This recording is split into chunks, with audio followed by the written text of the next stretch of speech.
mon invité Maxime Massé, qui est avec nous en cette première partie d'émission. Salut Maxime, comment ça va? Eh ben, ça va très bien, merci Manu, et bonjour à toutes et à tous dans le chat.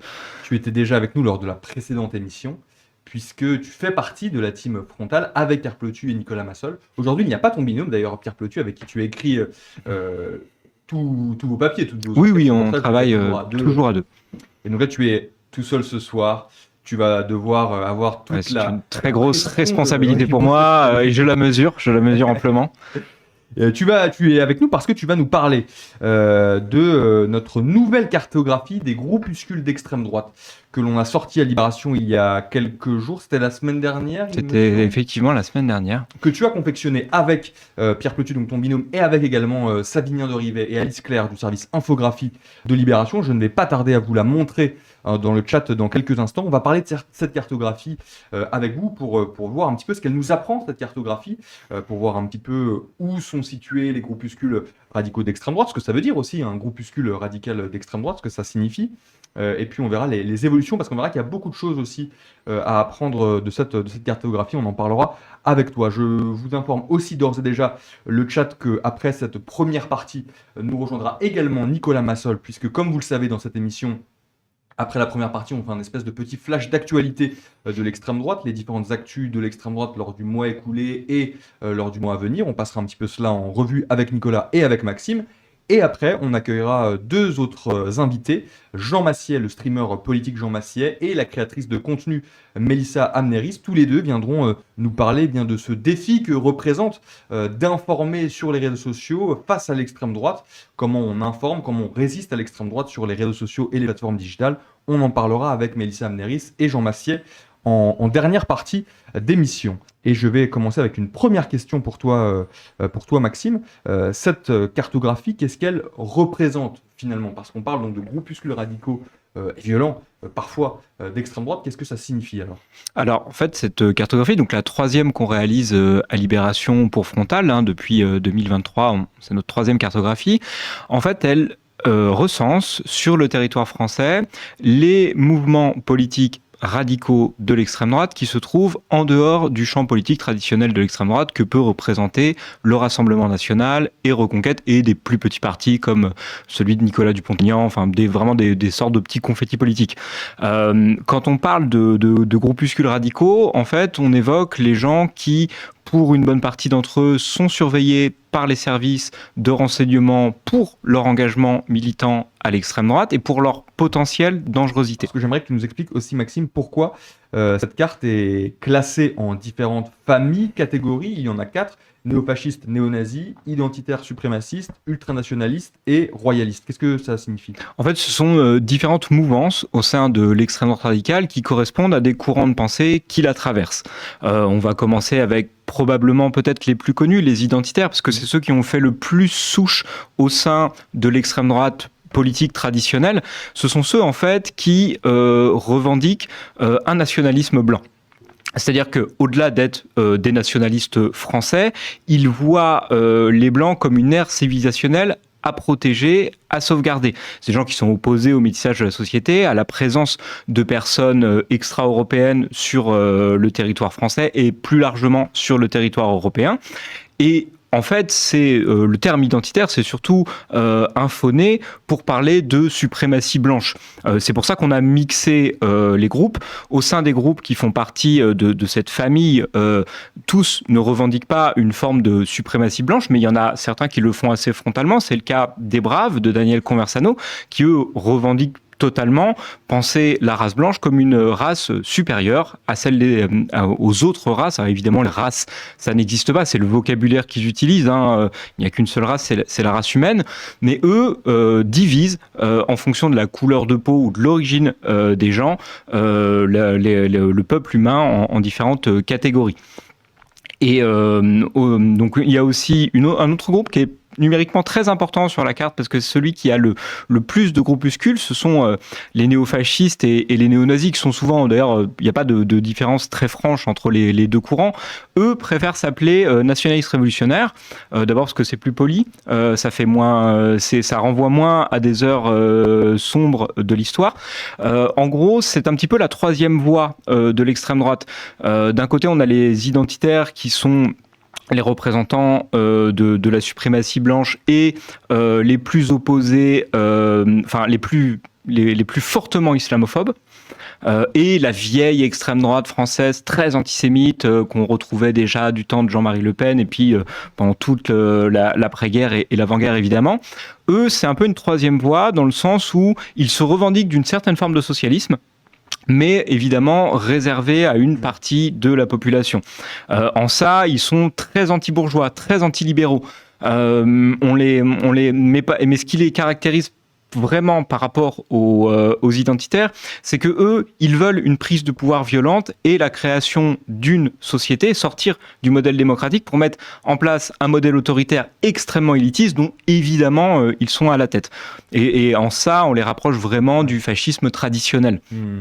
Oui, qu'on a pu connaître par le passé. Bien sûr. Ensuite, il y a les royalistes. Bon, eux, c'est assez simple. Ils sont là pour un retour de la monarchie. Alors, au sein de cette cartographie de groupuscules, il n'y a vraiment qu'un seul groupuscule qui représente le royalisme en termes militants, c'est l'Action française, qui revendique à peu près 1 millier de militants. Il y en a peut-être un petit peu moins, mais numériquement, c'est un des plus importants. Simplement, il y a aussi d'autres mouvements royalistes en France qui sont... Sans rentrer complètement dans les détails, il y a une querelle dynastique en France pour savoir qui doit être l'héritier du trône.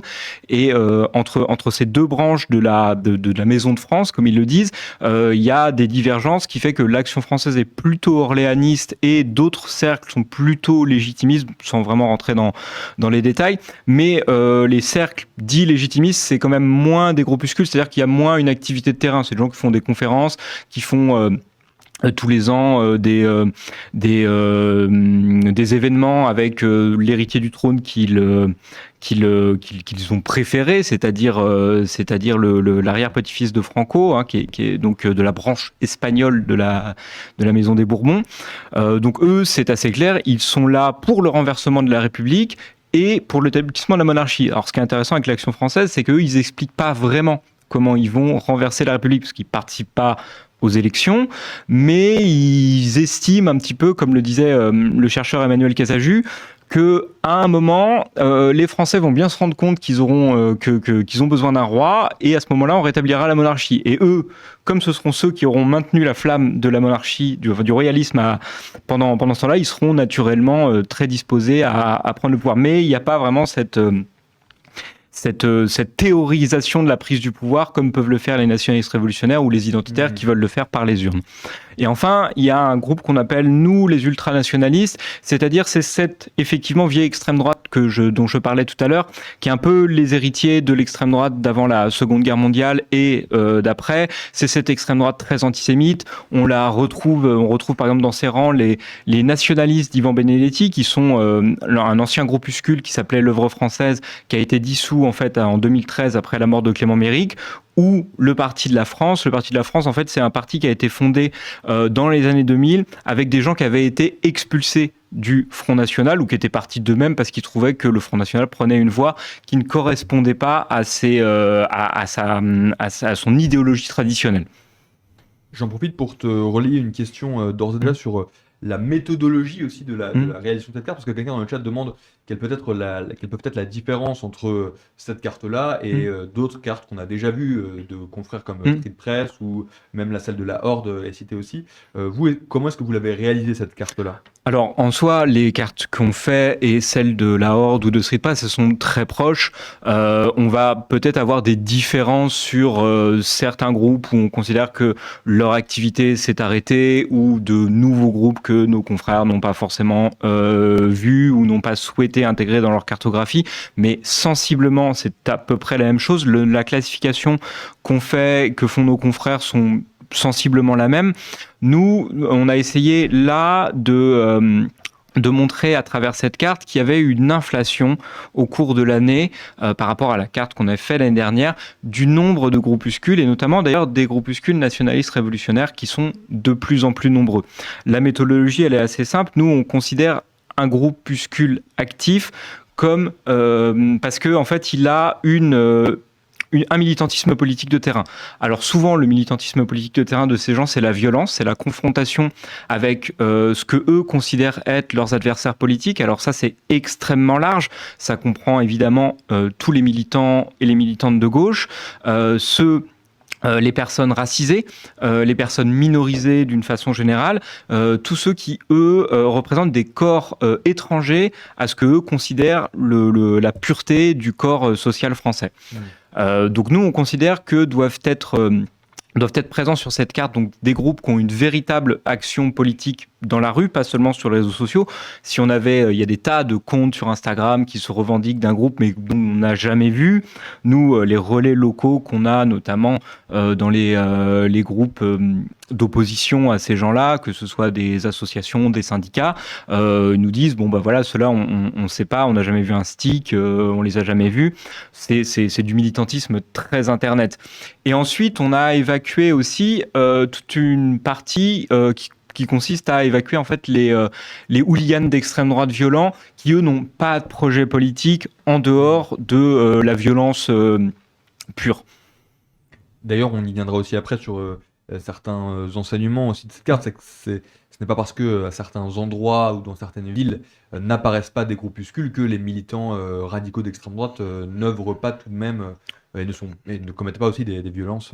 Non, bien sûr, tout à fait. Et d'ailleurs, on va prendre un exemple. Par exemple, sur cette carte, on voit tout à fait à l'ouest de la France, donc il y a la ville de Brest, dont on a parlé en fait la dernière fois, parce qu'il y avait eu une descente extrêmement violente de l'extrême droite contre un café un samedi soir après un concert de musique punk, où il y avait eu plusieurs blessés suite à cette descente.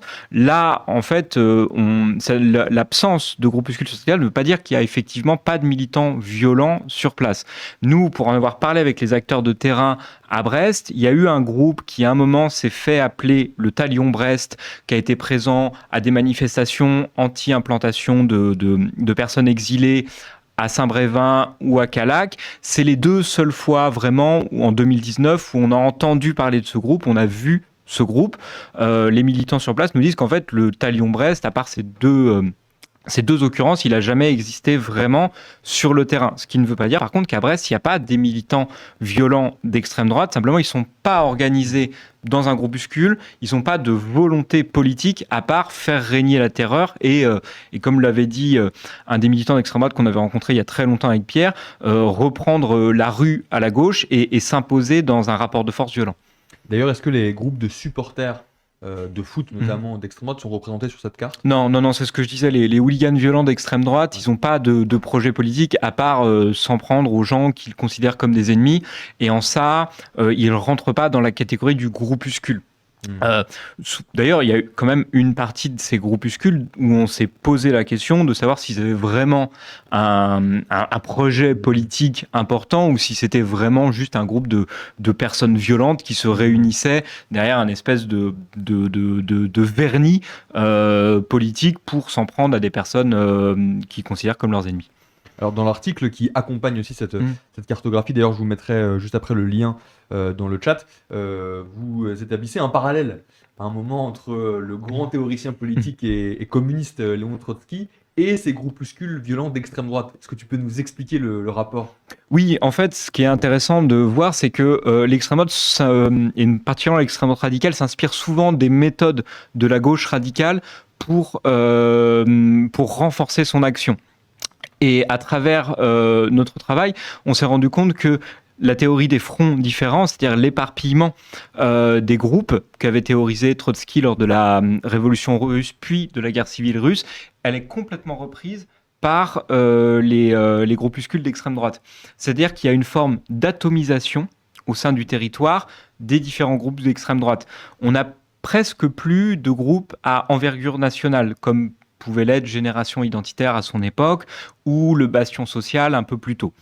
À part l'Action française, il y a assez peu de groupes qui ont une envergure nationale, tout simplement parce que c'est une stratégie conscientisée par l'extrême droite radicale de rendre plus difficile le travail des services d'enquête qui pourraient avoir affaire à eux.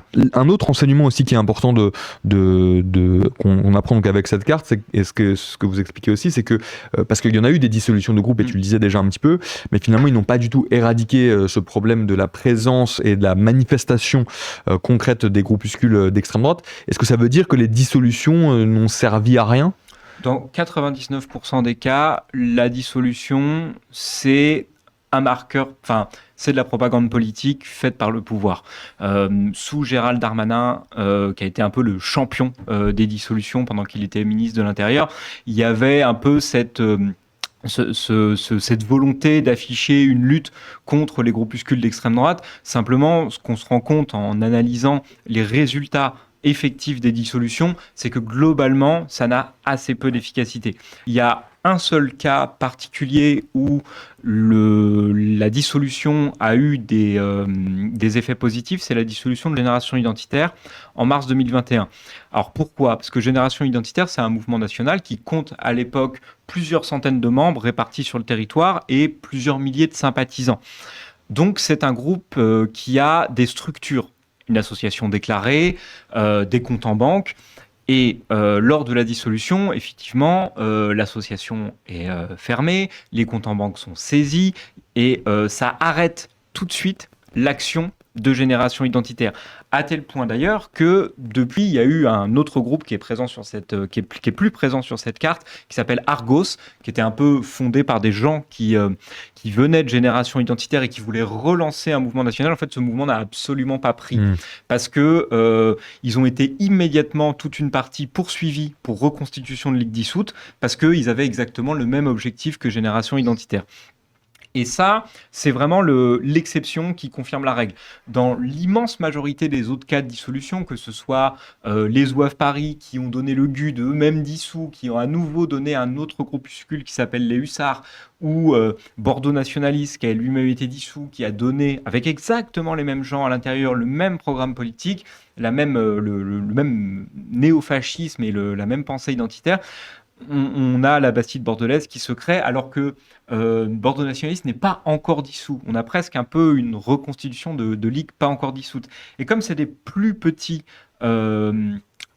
mouvements à l'échelle locale, départementale, voire régionale pour certains, les services de l'État, ils ont beaucoup plus de mal à se positionner dessus parce que quand on dissout un groupe, il faut avoir des éléments pour le prouver, pour justifier cette dissolution. Alors souvent, dans le cas des groupuscules d'extrême droite, il y a deux choses qui reviennent souvent, c'est la violence d'abord des militants et les appels à la haine répétés qui contreviennent en fait à la loi. Ce qu'on apprend aussi avec cette cartographie, c'est que donc il y a différentes structures, parfois aux mêmes endroits, qui ont des rôles un peu différents, qui se répartissent les rôles entre militantisme et activisme plus violent aussi.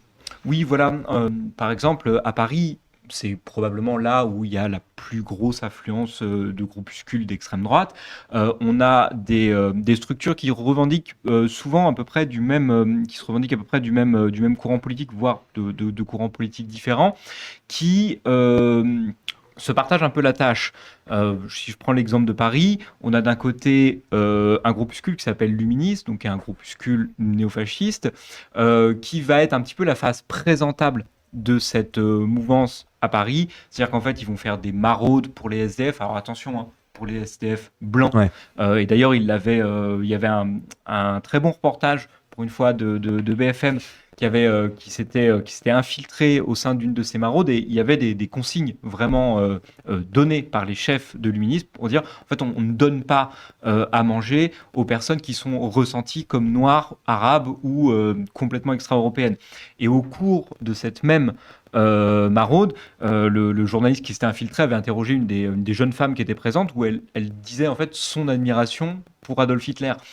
Donc en fait, malgré ce vernis en fait de groupe de réflexion et de groupe de solidarité, on se rend bien compte que on a affaire à des gens qui ont une idéologie extrêmement mortifère. Mais on peut retrouver par exemple des militants de Luminis dans des actions qui sont menées par le GUD. Il y a une porosité entre les groupuscules d'extrême droite. ça ne veut pas dire qu'il n'y a pas d'animosité personnelle parfois entre certains groupes, entre certaines personnes, mais il y a une très très grande porosité. Et par exemple, à Paris, le groupe le plus violent, c'est le GUD jusqu'à sa dissolution en juin 2024, qui a été repris ensuite par un groupuscule, c'est exactement les mêmes personnes qui les composent, qui s'appelle les Hussards, et qui est responsable en février dernier de l'attaque contre l'Actide, donc une association communautaire de travailleurs qui projetait un film de Costa Gavras à Paris et qui a vu fondre sur eux une vingtaine de nervis qui ont gravement blessé un militant de la CGT qui a été poignardé avec des tessons de bouteille. Ces gens des Hussards, ils se revendiquent vraiment comme un groupe violent qui est là pour imposer un rapport de force avec les militants de gauche ou les personnes perçues comme des ennemis, donc racisés ou minorisés. Mais tout ce petit monde, tous ces gens-là, en fait, on les retrouve chaque année au C9M, donc le comité du 9 mai, donc c'est cette grande manifestation annuelle des néofascistes à Paris, dont on a révélé cette année qu'il y avait eu des saluts nazis, enfin tout le monde connaît ces images. Qui est un groupe aussi en soi d'ailleurs, le C9M, c'est plus, parce que je vois qu'il figure dans la cartographie. C'est plus un logo, enfin en tout cas une marque, mais elle a pris tellement d'importance ces dernières années. Nous, quand on a commencé avec Pierre à travailler sur l'extrême droite il y a 10 ans, il y avait très très peu de personnes qui se rendaient au C9M. Il y a eu des périodes où il y avait une centaine de personnes au C9M, grand maximum. Désormais, on n'est pas loin d'1 millier. Ce qui prouve que cet événement, ce moment, il est très très important pour la mouvance parce que d'une part, il permet de se compter, il permet de créer des solidarités entre eux, et surtout d'établir aussi un rapport de force, de montrer, regardez, on est 1000, on a le droit de manifester dans la rue de Paris, on a le droit d'afficher des symboles dans la croix celtique qui révèlent notre idéologie, qui est celui du néofascisme, et quelque part on vous emmerde, quoi. Ce dont se targuent parfois ces manifestants d'extrême droite, c'est de dire, regardez, quand il y a des manifestations d'extrême droite, il n'y a pas de débordement, tout va bien, on reste dans les clous, etc. Et en fait, ce que vous nous apprenez, et on a montré les images à Libération, c'est qu'une fois qu'on est loin du regard des passants dans les rues de Paris, eh ben, il y a des saluts nazis, il y a des symboles SS, alors ça, qui sont aussi, finalement, qui portent sur eux. Oui, bien donc sûr. Ils sont visibles parfois directement dans la rue. Il y a des petites références à des tambours qui ont été utilisés par les jeunesses italiennes, mais alors, cet argument qui veut que les manifestations d'extrême droite, elles se passent toujours bien, qu'il n'y a pas de casse, enfin ça c'est complètement faux. Quand on revoit ce qui s'est passé à Romans-sur-Isère, donc après la mort de Thomas, quand il y a eu cette descente d'une centaine de militants d'extrême droite sur le quartier de la Monnaie, d'où viennent une partie des personnes qui sont suspectées d'être à l'origine de la mort de Thomas. Enfin là, on n'est pas du tout sur une manifestation pacifique. Les collègues de Street Press avaient sorti des vocaux où les gens expliquaient qu'ils étaient venus pour casser de l'arabe. On n'est pas du tout sur une manifestation pacifique, ce qui prouve bien qu'en fait ça relève de la propagande. Donc là, vous avez pu voir déjà un petit peu quelques images de ces révélations là que vous voyez sur votre écran. Certains nous disaient que vous avez remarqué qu'à La Roche-sur-Yon, il y avait un groupuscule, et également quelqu'un faisait remarquer qu'à La Rochelle, il y avait un groupuscule, et cette personne trouvait ça étonnant, car il dit ils n'ont jamais vraiment eu la cote dans le coin. Alors, Maxime, est-ce que tu as des choses à dire sur notamment le groupuscule de La Roche-sur-Yon, attends que je retrouve tout de suite parce que bon, évidemment, il y en a beaucoup, donc j'imagine que tu ne connais pas non plus tous les... Non, mais Virido Gallia, je vois bien. Donc, c'est un groupuscule assez ancien. C'est un groupuscule qui s'est fondé, je crois, en 2019, si mes souvenirs sont bons, et qui a traversé avec des périodes de mise en sommeil. Depuis son lancement en 2021, vous indiquez dans le... voilà, en 2021. Mais donc, il y a eu des petites périodes de mise en sommeil, et c'est un groupuscule assez violent, dont il y a plusieurs de ces membres ont déjà été condamnés, notamment pour des violences qui ont eu lieu à Nantes, où Brian Guiton, un des membres de ce groupuscule, a été condamné assez lourdement pour avoir fait une descente, encore une fois, devant contre la terrasse d'un café qui était identifié comme pouvant abriter des militants de gauche. C'est un groupuscule assez ancien. Alors après, effectivement, il n'a pas une très très grande activité parce qu'il y a des mises en sommeil. Mais par exemple, on l'a vu de sortie assez régulièrement au cours de l'année. Il y a eu des hommages à Lola, il y a eu des hommages à Thomas aussi, Perotto, donc, qui a été tué à Romans-sur-Isère. Alors évidemment avec un narratif d'extrême droite, hein, c'est pas des hommages qui tiennent vraiment à rendre hommage à la famille, c'est de la récupération politique, mais aussi parce qu'il y a eu un militant d'extrême droite anglais qui s'appelle Tommy Robinson, qui est un ancien hooligan, qui a été condamné à plusieurs fois pour violence, qui avait fait un film qu'il a diffusé un peu partout en Europe et notamment en France, et ce film avait été diffusé à au Sable d'Olonne, donc pas très loin de La Roche-sur-Yon, cette station balnéaire, et il y avait un service d'ordre qui avait été mis en place, et le service d'ordre était représenté par des membres de Virido Gallia. Et concernant Corsair, à La Rochelle, des néofascistes néo-nazis également, parce que la personne disait que ça l'étonnait de cette implantation dans ce territoire. On est sur un tout petit groupuscule pour Corsair, assez jeune, qui a été fondé dans l'année. Il y a déjà eu des groupuscules d'extrême droite à La Rochelle, l'ancien qui était à peu près de la même mouvance nationaliste révolutionnaire, qui s'appelait les Jeunesses Quadristes. À ma connaissance, ils avaient revendiqué 2 agressions, notamment contre des militants de Europe Écologie Les Verts et des syndicalistes de Solidaires. Mais ça ne veut pas dire d'ailleurs qu'en dehors du fait qu'ils aient revendiqué ces agressions, ils soient responsables que de ça.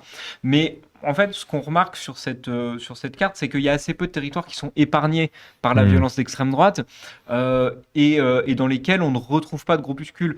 Même si effectivement, on peut considérer que, en étant un peu caricatural, La Rochelle, c'est un peu une ville de bobos de gauche. On ne s'attend pas forcément à ce qu'il y ait un groupuscule d'extrême droite. Il y a des villes comme Rennes ou Nantes qui sont des bastions de gauche très importants où il y a aussi des groupuscules d'extrême droite.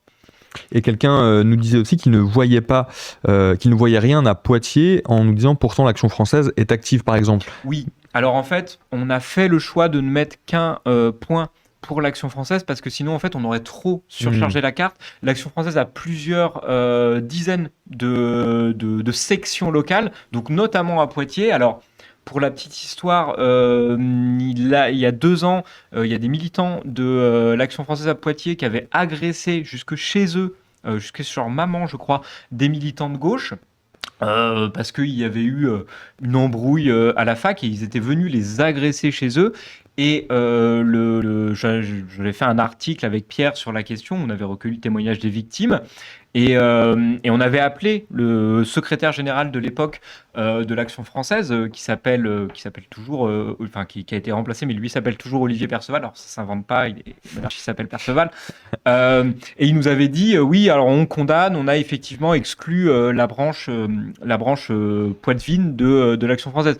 Et ça, c'est un des principaux problèmes d'ailleurs à l'Action française actuellement, c'est que entre la direction politique de Paris, qui se veut en période de dédiabolisation, et les groupes, les sections locales où il y a beaucoup de jeunes qui sont un peu remuants, beaucoup plus portés sur cet imaginaire de Camelot du roi qui va casser la gueule des gauchistes, comme ils disent.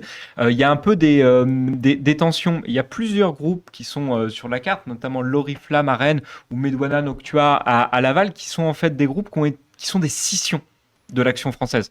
Et il n'existe plus actuellement parce qu'il a arrêté toute activité. Mais il y avait un groupe à Nantes qui s'appelle Corsair et qui était lui-même aussi né d'une scission de l'Action française, en fait, qui trouvait que, et en étant un peu trivial, il trouvait la direction parisienne un peu trop molle, un peu trop dédiabolisée, et eux avaient dit non, en fait, nous, on veut bien le retour du roi, mais nous aussi, on veut être un peu des gars virils sur le terrain et dans une espèce de délire viriliste. Alors il y a pas mal de questions dans le chat, je vais les prendre un peu par thématique parce qu'il y a notamment des questions sur des liaisons et des relations possibles ou pas entre groupuscules violents et élus ou personnalités politiques au sein de partis. Notamment quelqu'un nous demande s'il y a des porosités entre ces groupes et des élus locaux, notamment à Paris. Alors à Paris, par exemple, avec mes confrères Nicolas Massol et Pierre Plotu, on avait retrouvé à plusieurs reprises, par exemple, des membres du GUD Paris à l'intérieur de réunions du RNJ, donc le mouvement de jeunesse du Rassemblement national. Oui, il y a effectivement une porosité, mais par exemple, si on prend le cas de Patria Albigès, qui est donc le groupuscule d'Albi, l'un des dirigeants du groupe, c'est le fils du député RN local. un des groupes dirigeants, le porte-parole du groupuscule Ténésoun, qui est implanté à Aix-en-Provence et dans d'autres villes du secteur, il a été recruté, donc il s'appelle Raphaël Ferron-Lagier, dit Raphaël Emma. Il a été recruté par un député RN pour être assistant parlementaire. Alors ça n'a pas duré très longtemps, parce que comme nous, on le connaissait assez bien à Libération, on a fait un article pour dénoncer le fait que ce député RN embauchait des néofascistes, donc il a été un peu sorti par le RN qui était un peu emmerdé par nos révélations. Mais oui, il y a des porosités, et ça en fait c'est la longue histoire de l'extrême droite. Le Front National, pendant très longtemps, ça a été la maison de toutes les extrêmes droites. Du temps où Jean-Marie Le Pen était le leader du Front National, à peu près tout le monde pouvait venir au RN. Il y avait pas personne n'était exclu parce que ses idées étaient trop extrêmes. Et il reste encore de ça au sein du Rassemblement National.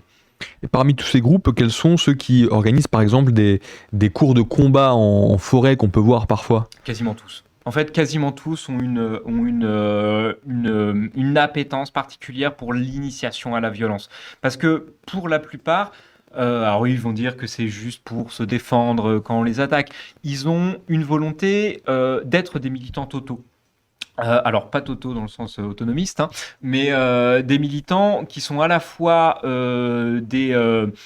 capables d'écrire un tract, de faire de tenir une conférence et de se battre, d'agresser des gens. Il s'appuie en ça sur une femme de Charles Maurras, qui est le grand théoricien de l'action française, qui disait « Soyons intellectuels et violents ». Il y a aussi une question sur les rivalités qu'il peut y avoir aussi parfois entre groupuscules, et justement quelqu'un demande est-ce que ces groupuscules d'extrême droite peuvent parfois s'affronter entre eux ? Alors, il y a deux éléments qui rentrent en ligne de compte. Il y a quand même assez peu de violence directe entre deux groupuscules d'extrême droite d'une ville. Après, il peut y avoir des inimitiés personnelles que je ne connais pas, ou des violences que je ne connais pas. Je suis pas avec eux au jour le jour, et encore heureux. Mais par contre, il peut y avoir des rivalités idéologiques ou des coups de pression qui peuvent être mis. Alors, c'est un groupe qui n'existe plus, mais pendant un temps, il y avait un groupuscule qui s'appelait la Citadelle à Lille, qui avait un bar dans le Vieux-Lille qui était réservé aux Blancs. C'était pendant un temps la branche lilloise de Génération Identitaire. Il y avait eu ce que appellent des mises à l'amende entre de membres de la Citadelle, et notamment de leur chef Aurélien Verracel, contre l'Action française Lille, parce qu'ils voulaient s'implanter plus et leur dire bon, maintenant en fait Lille c'est chez nous, et soit vous nous rejoignez, soit vous disparaissez. Et il y avait eu un peu des trucs comme ça. Il y a eu aussi le cas à Lyon. Alors là, il n'y a pas eu forcément de confrontation physique, mais à Lyon, lorsque le Bastion Social est dissous en 2019, le Bastion Social est extrêmement implanté à Lyon, parce que c'est là où ils ouvrent leur premier squat, encore une fois réservé aux personnes marginales blanches. Il va y avoir deux groupes qui vont être créés à la suite, Audace Lyon et Lyon Populaire. Et très rapidement, Lyon Populaire va prendre le lead, va être beaucoup plus visible que Audace Lyon, au point de complètement éclipser le groupe. Sauf que, quand Lyon Populaire a été dissous cette année en raison de la violence de ses militants, ils vont réactiver ce groupe qui n'existe plus, qui n'a plus d'existence militante, Audace Lyon, pour avoir une structure que d'une part les militants connaissent déjà, donc c'est beaucoup plus facile que de remonter un groupe dès le début. Enfin, tout le monde connaît le logo, les gens sont abonnés à la page Instagram qui a 3000 followers. Il y a une facilité comme ça à switcher de groupe en groupe. Et la dernière question pour terminer cette discussion, ce que je trouvais intéressant aussi, c'est que cette cartographie et les éléments que vous nous apprenez avec cette carte nous racontent un petit peu aussi la stratégie de cette extrême droite radicale, qui tente aussi par son implantation et par le fait, tu le disais tout à l'heure, d'avoir plusieurs groupuscules avec plusieurs rôles entre le militantisme violent ou le militantisme plutôt dans la conviction d'idées finalement. Ça raconte aussi le fait que l'extrême droite veut reprendre la rue qui, pendant longtemps et encore aujourd'hui quand même, est beaucoup plus occupée par le camp progressiste que leur camp à eux. Bien sûr, ils ont une vision du monde qui est systématiquement un rapport de force. Et nous, il y a quelques années avec Pierre, on avait rencontré un militant d'extrême droite assez célèbre qui s'appelle Marc de Cacré-Valmeunier, donc qui depuis a été embauché par Bolloré, qui était un des leaders du GUD, qui était le leader du SWAF Paris, qui est un militant extrêmement violent, qui a été condamné, qui sera jugé à nouveau en appel en décembre prochain pour les violences qui ont été commises au meeting de Villepinte. Nous, quand on l'avait rencontré, il nous avait expliqué que son but avec les SWAF Paris, c'était pas de faire de la politique au sens traditionnel, c'était de prendre le pouvoir. Et pour prendre le pouvoir, il fallait commencer à contester ce que lui estimait comme un espèce de monopole de la gauche, c'est-à-dire la présence dans la rue, à travers des manifestations, mais aussi de la violence de rue. C'est-à-dire prendre la rue aux gauches, il appelle les gens de gauche les gauches, et c'est un des objectifs. Et c'est aussi pas mal d'objectifs de groupuscules qu'on a sur cette carte et qui sont essentiellement mus par un militantisme violent. Eh bien, merci beaucoup Maxime d'être venu nous parler de cette cartographie des groupuscules radicaux d'extrême droite en France que vous pouvez retrouver sur le site de Libération. Et on va commencer tout de suite avec donc ce flash d'actualité, avec une première actualité qui concerne le Rassemblement national et l'examen du budget qui est en cours à l'Assemblée nationale et qui donne lieu à un contre-budget du Rassemblement national. Qu'est-ce que tu peux nous en dire, Nicolas ? Alors, j'ai étudié le projet chiffré du RN qui a été distribué aux journalistes et j'ai aussi lu plusieurs centaines d'amendements que le groupe avait déposés. Évidemment, le premier enseignement qui ressort, c'est la volonté de Marine Le Pen et de ses troupes de prouver leur nouvelle orthodoxie budgétaire, donc leur respect des comptes publics, en limitant les dépenses, en augmentant les recettes, tout en ne créant pas trop de nouveaux impôts. L'idée, c'est de garder la base populaire, tout en séduisant un électorat plus droitier, plus pro-business, plus rétif à la fiscalité. En fait, Marine Le Pen, avec le RN, ils essaient de faire du en même temps. Mais ce en même temps, repousse les macronistes tout en ne séduisant pas la gauche. Est-ce que ça voudrait dire que le Rassemblement national est désormais un parti centriste, Nicolas ? Alors non, pas du tout. Pour prouver son sérieux budgétaire, le RN a besoin de faire des économies. Donc il va chercher de l'argent chez les ennemis traditionnels de l'extrême droite. D'abord les étrangers, l'Union européenne, les agences indépendantes, les énergies renouvelables, les fumeurs de CBD. Voilà, parce qu'au RN, on préfère boire du vin. D'ailleurs, on propose de réautoriser les publicités sur le vin, mais de taxer les fumeurs de CBD. Les énergies renouvelables et les associations. Alors, moi, je me suis un peu intéressé justement à ces dernières, et j'ai pu consulter en détail les coupes que le RN comptait leur faire subir. Et c'est vraiment une saignée. C'est-à-dire que sur 11,7 milliards de subventions de l'État aux associations, le RN propose d'en retrancher 3,2 milliards. Ça fait un peu plus d'un quart, donc à peu près 27,5% de subventions en moins. Et alors évidemment, c'est pas les associations qui œuvrent dans les secteurs, on va dire, proches du Rassemblement national ou proches des électeurs du Rassemblement national, comme la police, les anciens combattants, la gendarmerie, l'armée. C'est évidemment, donc toutes ces associations-là voient leur crédit reconduit. En revanche, celles qui sont engagées dans l'intégration, l'immigration, la promotion des droits des femmes, la démocratisation de la culture, la défense de l'environnement et j'en passe, enfin bref, toutes ces associations qui sont des contre-pouvoirs pour une société éventuellement d'extrême droite, elles sont saignées, elles sont ciblées, parfois jusqu'à moins 75%. Ça s'appelle du clientélisme. Et c'est un clientélisme qui ne s'arrête pas là. Ben non, parce qu'en fait, quand on va plus loin dans les amendements qui ont été déposés par le parti de Marine Le Pen, on remarque qu'il y a aussi une volonté de trancher dans ce que la France fait de mieux, c'est-à-dire l'exception culturelle française, avec comme victime désignée le cinéma. Parce que le RN veut tailler très largement dans les crédits d'impôt et les financements du cinéma. A contrario, tout ce qui va être patrimoine, vieilles pierres, vieilles demeures, châteaux, mobilier ancien, il va être plutôt épargné par... la contribution au redressement des finances publiques attendue par le gouvernement. Alors ça a probablement rien à voir avec le fait que Marine Le Pen, avec le décès de son père Jean-Marie, elle a hérité d'un hôtel particulier à Saint-Cloud qui a besoin de beaucoup de rénovation. Et il y a aussi un autre point positif dans cette histoire, c'est que les vieilles pierres, en fait, elles ne prennent jamais position contre le Rassemblement national ou l'extrême droite en général, comme peut faire le cinéma. D'ailleurs, dans le programme 2022 de Marine Le Pen, il était écrit noir sur blanc, donc je cite, le patrimoine tient une place majeure dans le programme de redressement moral du pays. Alors, redressement moral du pays, je vous pose la question, est-ce que vous savez d'où ça vient ? Non, Maxime. Alors voilà, c'est une phrase qui a été prononcée par Philippe Pétain lors de sa prise du pouvoir en 1940. Ça donne un peu l'ambiance. Voilà. Et l'autre grosse actualité du Rassemblement national, c'est la sortie du livre de Jordan Bardella. Et je crois savoir qu'on a un petit chanceux autour de la table qui se trouvait hier au lancement du livre, c'est bien ça, Nicolas ? Tout à fait, c'était au Théâtre Marigny. On aurait aimé y être. Juste derrière, oui, c'était sympa. C'était au Théâtre Marigny qui était juste derrière l'Élysée. Et alors le moins qu'on puisse dire vraiment, c'est que le groupe Bolloré avait mis les petits plats dans les grands. Tout ça en coproduction avec le RN. Donc rappelons que Bardella a été édité chez Fayard, qui est de propriété de Bolloré, que CNews propriété de Bolloré était en direct et que tous les journalistes de Bolloré étaient là. Fun fact d'ailleurs, les journalistes comme vous et moi, donc, mais aussi pas forcément la presse d'extrême gauche, comme dit Marine Le Pen, avaient un bracelet blanc et étaient confinés dans une partie en fait du théâtre et ils pouvaient pas franchir des barrières qui en fait les séparaient des politiques, du pince-fesse, des coupes de champagne et des petits fours. Sauf les salariés de CNews, d'Europe 1 et du JDD qui avaient un bracelet bleu comme les politiques, comme les sympathisants, comme le staff en fait, et qui eux pouvaient se mêler. Donc en fait vraiment voilà, j'ai posé la question, j'ai dit ouais, on est d'accord au responsable presse, j'ai dit les journalistes on n'a pas le droit d'aller là, il m'a fait non.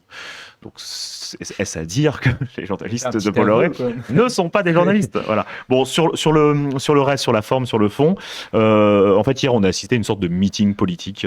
Bardella a fait un discours devant un parterre composé d'une immense majorité de collaborateurs du RN, de députés RN, d'élus RN.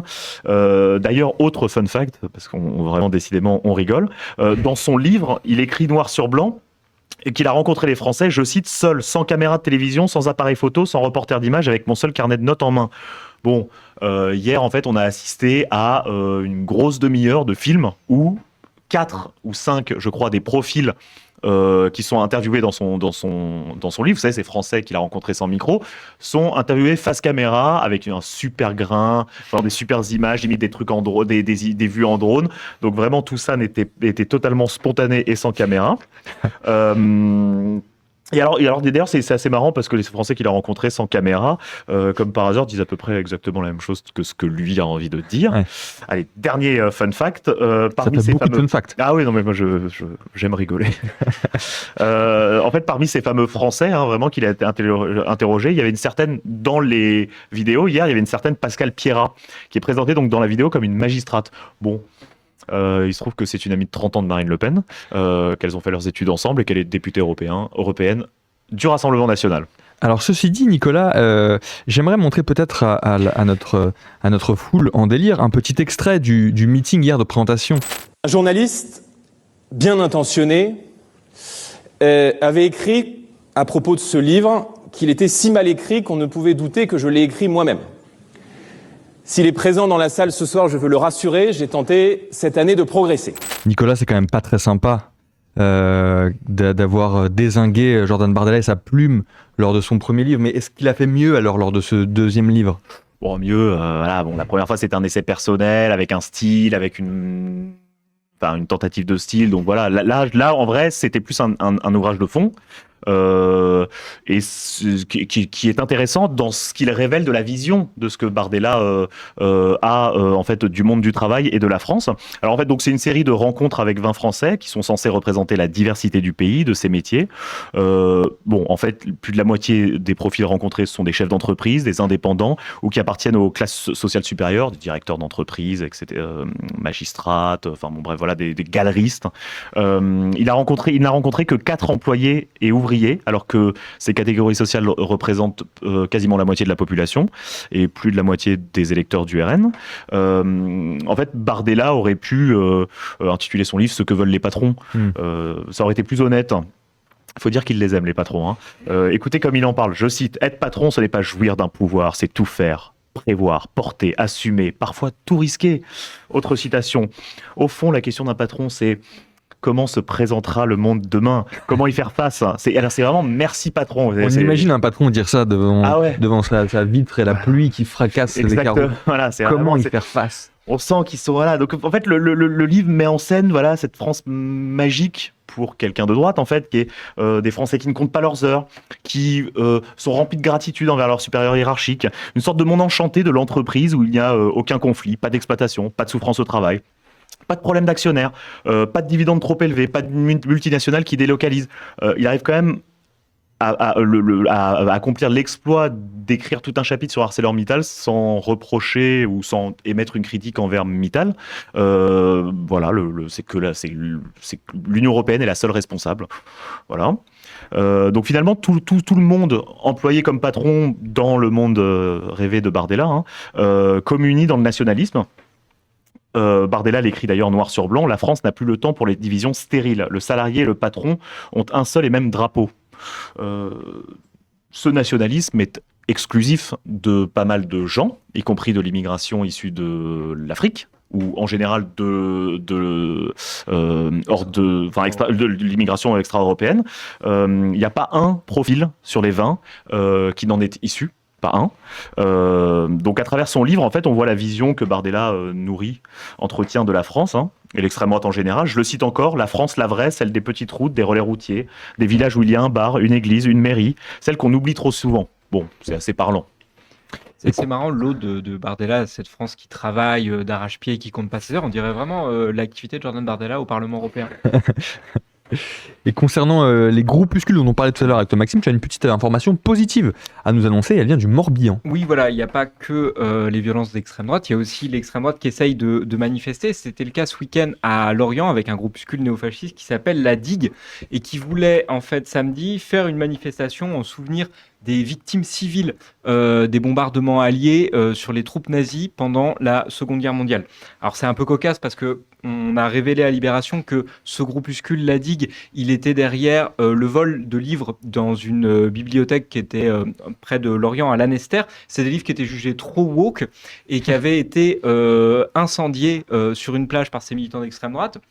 Et ils avaient fait une petite vidéo qu'ils avaient diffusée sur les réseaux sociaux. Et en fond d'image de ces livres qu'ils étaient en train de brûler, ils avaient incrusté des images des autodafés nazis d'avant-guerre.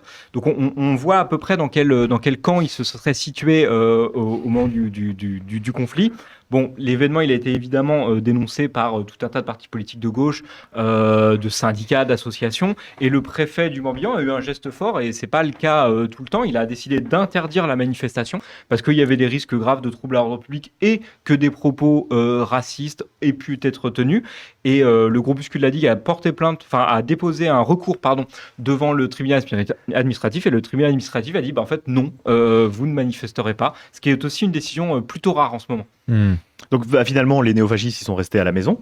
Les drapeaux celtiques, les drapeaux à croix celtique même, c'est les drapeaux celtiques, il y en a en Bretagne, c'est pas un problème. C'est pas la même chose. C'est la croix celtique sur le drapeau qui pose problème. Donc ils sont restés au placard et la rue Lorientaise était occupée par une manifestation de gauche. Alors l'argument de La Digue pour justifier la tenue d'une manifestation pour discréditer les Alliés en guerre contre le Troisième Reich, c'est un classique de l'extrême droite. En Allemagne, mais aussi en France, les groupuscules de la mouvance rendent souvent hommage à des collaborateurs notoires comme Philippe Pétain ou Robert Brasillac, et les mobilisations ne sont pas toujours interdites. Et toujours sur le sujet de cette extrême droite violente, on a d'ailleurs enfin une date là, du procès des gudards Loïc Le Priol et Romain Bouvier qui sont suspectés d'avoir tué l'ancien rugbyman argentin Federico Martin Aramburu en 2022 à Paris. Oui, alors c'est probablement un des procès les plus attendus de la violence d'extrême droite depuis plusieurs années. Il va se tenir devant la cour d'assises de Paris en septembre 2026. Alors on dit suspectés évidemment parce qu'ils sont présumés innocents, mais il y a quand même assez peu de doute sur le fait qu'ils soient responsables de ce fait. Donc l'ancien rugbyman argentin international Federico Martin Aramburu, il avait été abattu dans la rue par des coups de feu tirés dans son dos, a priori par Loïc Le Priol le 19 mars 2022. Et après que lui et son complice Romain Bouvier, ils aient eu une première altercation dans un bar du centre de Paris avec Federico Martin Aramburu et un de ses amis, l'ancien international gallois Sean Haggerty. Alors Loïc Le Priol, c'est pas du tout un inconnu à l'extrême droite. C'est d'abord un ancien militaire qui a été un temps dans les forces spéciales avant d'être exclu de l'armée française pour une histoire de violence contre une prostituée à Djibouti. Et après, il a continué comme ça à grenouiller dans les mouvements d'extrême droite et notamment dans les groupuscules les plus violents, donc le GUD, comme tu l'as dit, à Paris, même si lui, il y allait vraiment juste pour la bagarre et que le militantisme politique, ça l'intéressait pas du tout, quoi. C'est pas la première fois que les deux hommes, d'ailleurs, feront face à la justice. Ils ont déjà été condamnés en 2022, quelques mois après la mort, justement, du rugbyman Aramburu, à 2 et 3 ans de prison pour avoir agressé et torturé en 2015 un ancien ami et surtout l'ex-dirigeant du GUD à son domicile. C'était vraiment c'était une affaire absolument sordide. Ils avaient filmé, vraiment des scènes de torture. C'était affreux, quoi. Et dans le cadre de leur contrôle judiciaire, dans cette affaire, les 2 suspects avaient interdiction de se fréquenter.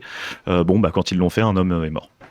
Merci beaucoup Nicolas et Maxime d'être venus nous faire ce Manu. petit flash d'actu. J'accueille deux nouveaux invités que je vais vous présenter dans quelques instants, avec qui nous allons parler bien des créateurs de contenu face à l'extrême droite sur les réseaux sociaux et les plateformes.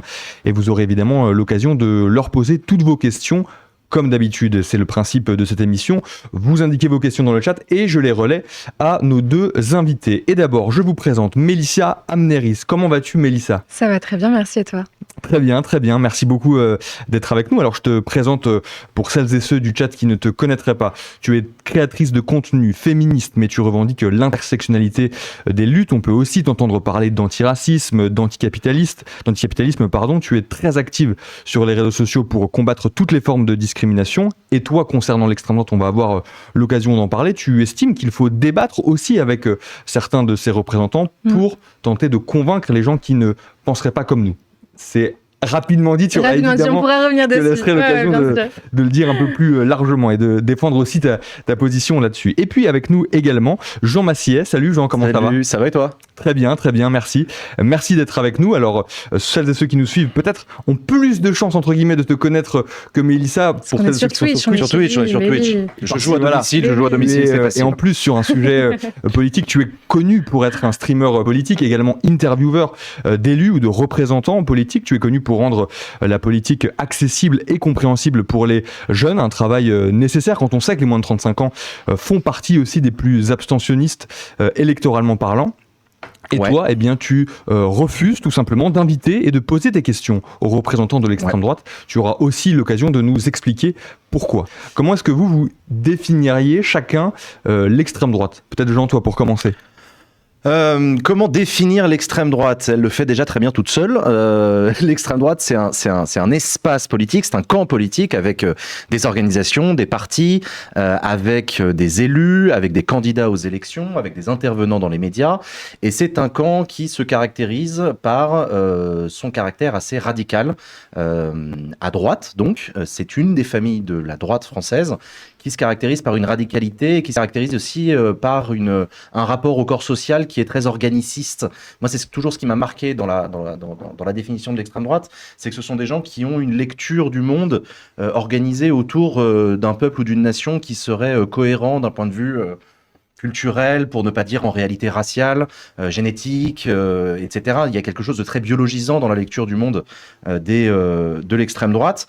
Pour autant, j'attends pas d'une personne qu'elle soit matérialiste, marxiste, on peut être autre chose, il n'y a pas de souci, mais c'est pour moi une des définitions assez caractéristiques de l'extrême droite. Et puis il y a un caractère aussi de l'extrême droite qui est son côté hors-jeu, hors du jeu, populiste, démagogue, anti-système, qui dénonce par le passé la République. Pendant plus d'un siècle, l'extrême droite s'est définie par son opposition au principe même de la République. Aujourd'hui, elle s'y est faite, mais qui garde quand même un pied dans la radicalité et dans le rejet des institutions démocratiques, des droits et libertés qui fondent notre nation. Donc voilà, pour moi, c'est un peu tout ça, l'extrême droite.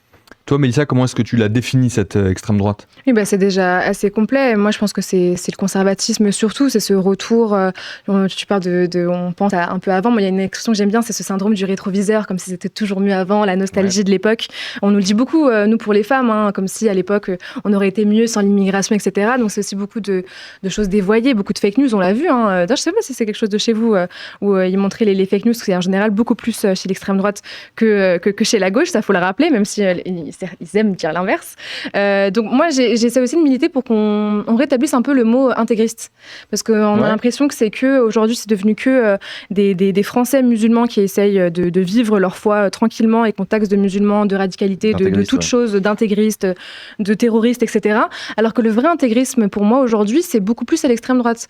On va pouvoir en parler, mais quand j'ai débattu face à Thaïs Escuffon, par exemple, pour moi, c'était important de lui dire « tu es une intégriste », parce qu'en fait, beaucoup dans le masculinisme qu'aujourd'hui, moi, je combat, c'est l'extrême droite, même s'ils ne veulent pas se l'avouer parce qu'ils se disent apolitiques, ils ont l'impression de ne pas avoir de parti. Aujourd'hui, c'est un intégrisme. On veut revenir à une époque où les gens n'avaient pas de droits, les femmes n'avaient pas de droits, les personnes étrangères aussi, ce nationalisme. Donc voilà, pour moi, c'est eux. Le vrai danger, l'entrisme, il vient de chez eux. Et d'ailleurs, j'en profite aussi le chat pour vous rappeler, parce que tout à l'heure, quand je vous parlais un petit peu de cette thématique de cette dernière partie et des invités qu'on allait avoir, je crois qu'il y avait déjà eu des questions, donc peut-être que je les ai ratées entre-temps, donc n'hésitez pas évidemment à les remettre dans le chat pour que je les pose à Jean et Mélissa tout au long de cette discussion. Je le disais, Jean, au moment où je t'ai présenté, toi tu es donc un streamer politique et intervieweur de personnalités politiques, sauf que dans les personnalités politiques que tu n'interviewes pas, eh bien, il y a exclusivement celle d'extrême droite que tu refuses pour l'instant d'inviter à ton micro. Pourquoi ce choix-là ? C'était pas un choix évident en plus au début, contrairement à ce qu'on peut croire. Quand j'ai créé mon émission Backseat, qui est mon talk show dans lequel on reçoit des personnalités politiques chaque semaine, au début je disais que je n'ai pas la réponse à la question et qu'on verra le jour venu. C'était ça la première saison de Backseat. Je disais je suis pas chaud par principe, mais faut voir comment ça évolue, on verra, on tranchera plus tard. Et puis finalement on a tranché quand même assez rapidement, en se disant que ça n'avait aucun sens dans une émission comme Backseat, qui est un talk show qui s'adresse à un public jeune et éloigné de la politique, qui essaye de les réconcilier avec la politique, de se dire qu'on allait tendre le micro à des gens qui sont radicalement antinomiques avec tous les idéaux que porte l'émission Backseat, qui sont des idéaux d'éducation populaire, des idéaux de démocratie, de participation citoyenne, d'implication des jeunes dans la vie de la cité, bref, tous ceux contre quoi l'extrême droite lutte depuis toujours. Donc on s'est dit qu'en fait ça n'aurait aucun sens, qu'on n'est pas là pour gagner des points de crédibilité en recevant l'extrême droite. L'extrême droite n'a pas besoin de nous pour s'exprimer, elle a ses propres médias, elle a déjà des invitations dans beaucoup de médias mainstream qui font beaucoup plus de vues que les nôtres, donc on refuse de recevoir l'extrême droite, avec cette idée aussi qui, moi, m'est assez chère, le refus de mettre un signe égal entre tout, comme si tous les camps politiques se valaient quelque part. Après toute proposition dans le débat public à droite citée. Je suis pas du tout d'accord avec ce point de vue-là. Il y a énormément de choses qu'on refuse d'entendre dans le débat public parce que c'est contraire à des principes qu'on défend tous collectivement. On ne donne pas la parole aux pédocriminels. Voilà, c'est comme ça. On va pas interviewer un pédocriminel pour dire et vous en pensez quoi de la loi machin ? Non, on fait pas ça. Et on fait pareil avec l'extrême droite. On ne discute pas, on ne taille pas le bout de gras avec l'extrême droite quand il s'agit de parler d'actualité politique. Je précise d'ailleurs quand même, puisque là vous êtes sur un stream de Libération, que cette position, ta position, Jean, est celle finalement aussi la même que celle du journal de Libération, où on ne reçoit pas, on ne donne pas la parole directement aux représentants du Rassemblement national, ce qui n'empêche pas nos journalistes, et vous avez pu avoir l'occasion de le remarquer aussi dans la première partie d'émission, de travailler sur le Rassemblement national, sur Reconquête, sur l'extrême droite via ses partis politiques. Ça n'empêche pas certains de nos journalistes aussi de rencontrer certains de ces représentants, de parfois échanger directement avec eux pour mieux comprendre leurs idées, et ensuite vous raconter tout cela et vous informer à ce sujet. Toi, qu'est-ce que tu répondrais, Jean, à des personnes qui pourraient te dire, comme elles peuvent le dire parfois aussi à Libération, que sans donner le micro, sans donner la parole à ces représentants d'extrême droite, c'est quelque part aussi nier la parole des millions de personnes qui votent pour ces gens-là. Mais ces gens-là ont le droit de voter ce qu'ils veulent. L'extrême droite a le droit de s'exprimer, l'extrême droite a le droit de créer des chaînes YouTube, des comptes TikTok, etc. Enfin, je veux dire, l'extrême droite n'a pas besoin de moi. Je ne suis pas l'arbitre des élégances, je ne suis pas celui qui dicte ce qui est de l'ordre de l'acceptable dans le paysage politique. Je n'ai pas cette prétention-là. Je n'ai que la prétention de proposer une émission sur ce grand marasme qu'est Internet, où on va parler d'actualité politique. Et si vous n'en êtes pas satisfait, vous avez parfaitement le droit, c'est tout à fait compréhensible, faites mieux, comme disait un grand homme. Non, mais créez vos propres talk shows, créez vos émissions dans lesquelles vous allez interviewer l'extrême droite, parce que vous jugez que votre position est meilleure que la mienne. Je n'ai pas la prétention d'avoir raison. Et je ne suis pas non plus donneur de leçons. Je n'ai pas à dire aux autres médias, vous avez tort de recevoir l'extrême droite. Vous faites ce que vous voulez. C'est votre problème, c'est pas le mien. Quelle est ton approche, toi, Mélissa, par rapport à ça, parce que tu le disais juste avant, tu as, il y a quelques mois, débattu avec Thaïs Descuffon, qui est une militante d'extrême droite, que tu qualifies d'ailleurs toi-même dans l'émission que tu as avec elle de suprémaciste blanche. Pourquoi est-ce que tu as accepté de discuter, de débattre avec elle ? Pour moi, elle se fait là la nuance, c'est qu'en fait, moi, si j'étais à la place de Jean, je penserais tout pareil, parce que dans mes propres émissions, et j'ai aussi mes propres formats, je n'inviterai jamais l'extrême droite chez moi, parce qu'ils ont déjà assez de micros. On leur donne déjà assez de temps de parole, donc je ne vais pas en rajouter, et je pense que ce serait totalement contre-productif. On le voit avec tout ce qui est fenêtre d'Overton, etc. C'est déjà assez déplacé pour qu'on continue à faire avancer les idées dans ce qu'on considère, nous, et je pense à raison, comme de mauvaises idées. Par contre, je trouve ça différent de répondre quand il y a déjà une production qui a décidé d'inviter quelqu'un de l'extrême droite et qu'il y a besoin parce que c'est des émissions de débat, voilà, on est dans un monde post-TPMP, maintenant le débat c'est l'amour et on a l'impression que ça fait du clic, surtout au-delà de l'intérêt politique, c'est aujourd'hui c'est l'argent et attirer les gens. Au-delà de, voilà, c'est aussi la liberté d'expression et on est en France, autant discuter. Mais là pour moi c'est différent. Donc là quand on m'a appelé sur ce podcast-là, Pour moi, c'était intéressant de venir parce que je savais qu'il allait y avoir quelqu'un d'autre si ce n'était pas moi. Et c'est aussi quelque chose qui arrive très souvent, surtout dans ces débats-là, parce que c'était un débat qui était vendu comme féministe vs anti-féministe. Donc je suis d'accord aussi, c'est normalement une question, il ne devrait pas avoir de débat. Être anti-féministe, normalement, ça devrait juste être un nom, comme être raciste, c'est juste un nom. Mais en fait, c'est quelque chose qui arrive très souvent sur YouTube, sur Twitch et sur tout le microcosme des réseaux sociaux, où en fait, ils invitent des fausses féministes. Donc en fait, un des plus connus, Alexis Chance, aujourd'hui, il fait des débats. Alexis Chance, et c'est ça la minia, et le titre putaclic, Alexis Chance vs 3 féministes. Et en fait, ces meufs-là, elles sont pas du tout féministes, ou alors elles sont TDS, mais c'est pas parce qu'on est TDS qu'on est féministe ou qu'on est féministe qu'on est DDS. Mais chez les masculins, vu que la femme est réduite à la liberté sexuelle, c'est leur idée. Ou alors même pire, il invite sa propre assistante. Donc son assistante qu'on voit, qui s'occupe, il travaille avec lui, se fait passer pour une féministe dans les minias. Donc en fait, cette désinformation-là, on est obligé de la combattre. Et puis dans le milieu masculin, que moi je combats beaucoup, c'est le pan de l'extrême droite dans le féminisme. Il y a ce truc de très viriliste où il faut gagner le débat, il faut pouvoir couper la parole aussi. Donc en fait, il faut que nous aussi, je pense qu'on les piège à leur propre jeu. Et c'est ce que j'ai fait pour Maïk Thaïs Escuffon, d'arriver en espèce de cheval de Troie, parce que l'image est horrible. Et sincèrement, moi, quand j'arrive, c'est terrible. Hein. J'arrive, je fais la bise à Thaïs Escuffon. On se met en mode pyjama party, parce qu'on est sur le podcast de Carla Gebali, qui est pour moi aujourd'hui une Nepo Baby qui essaye de se faire un petit trou dans cet espace-là, mais qui était guidée par Guillaume Janton derrière. Et ça, je ne le savais pas. Je ne serais pas venue si je savais que c'était Guillaume Janton derrière. Et après, on pourra en parler. Il y a plein de gossip derrière tout ça. J'ai récupéré les rushs parce qu'ils avaient tout coupé. C'est parti, il m'a appelé, il m'a menacé. Enfin bref, c'est parti assez loin. Mais pour moi, c'était important de venir. Et je sais que je suis une meuf qui se maquille, donc qui a l'air un peu bimbo. Ils se sont dit, oh, on va parler vite fait. Et moi, je suis allée au-delà de leur trame. Et on entend Guillaume Janton derrière dans les rushs que j'ai fait leaker, qui dit, ah non, on va pas parler d'immigration. Ah non, mais ça, on le coupe et machin. Bah non, en fait, on va parler de ça parce que c'est une suprémaciste blanche. Et c'est pas juste parler de moi, ce que j'ai fait avant, et elle, comment elle se positionne. Et en tout début d'intro, elle le dit, moi, je suis pas d'extrême droite. Bah non, et on veut plus en parler. Mais justement, avec là, cette expérience que tu as pu vivre, tu, du coup, as pu voir aussi un peu tous les pièges qu'il peut y avoir lorsqu'on veut débattre avec l'extrême droite, et c'est le jeu aussi parfois des médias. En effet, c'est que là on est en direct, donc il peut pas y avoir de coupure maintenant, mais il peut parfois avoir un montage qui met en avant certaines réponses plus que d'autres, même dans certaines émissions, ou alors même dans des directs. La désinformation, qui est un outil de l'extrême droite, est parfois difficile aussi à contrer et à contre-argumenter directement, en tout cas lors d'un direct. Et tu prenais aussi l'exemple, par exemple, d'Alexis Chance et de certaines de ses vidéos. Est-ce que là, après cette expérience, tu te dis que c'est quelque chose que tu ne referais pas forcément, que tu n'as plus envie de faire, ou tu restes animé par ce truc de il faut aller dans ces zones de combat politique et intellectuel parce qu'on ne sera jamais mieux représenté que par soi-même? Alors je trouve que c'est quand même important, je le referai pas comme ça, parce que comme tu l'as dit, le live c'est hyper important. Et maintenant, si j'accepte un débat face à ces personnes-là et que ce n'est pas ma propre prod, et vu que je les inviterai jamais sur ma propre prod, je pourrais jamais savoir, ce serait que du live. Ou alors, il faudrait signer un contrat où j'ai une visu dessus, parce que ça a été trop compliqué. En fait, quand la vidéo est sortie, c'était très choquant pour moi de voir ça, où en fait, dans pas mal de propos qu'elle dit, on me voit juste être là. Donc niveau message passé, niveau image aussi pour moi, c'est quelque chose qui n'est pas acceptable. Et donc c'est pour ça que j'ai envoyé directement un message en disant que j'allais récupérer les rushs, et j'ai récupéré l'intégralité des rushs. Ils sont même trompés, ils m'ont donné l'intégralité de toutes leurs émissions. Donc, voilà. Je comprends pourquoi le transfert a duré 4 heures. Mais donc oui, je le ferai plus comme ça, c'est certain. Par contre, je trouve que c'est quand même intéressant peut-être de le refaire quelques fois, parce que je pense que ça a fait du bien à certaines personnes, et je l'ai senti. Par contre, ça a été très clivant. J'ai eu pas mal de personnes qui me l'ont reproché. Encore aujourd'hui, il y a des personnes qui vont dire que je suis d'extrême droite parce que je suis partie de débattre face à Thaïs Escuffon. Débattre, en tout cas, pour moi, c'était plus lui poser les faits, en fait, lui dire ce que je lui reprochais. Je ne demandais pas de réponse de sa part, donc c'est pas vraiment un débat dans ce sens-là.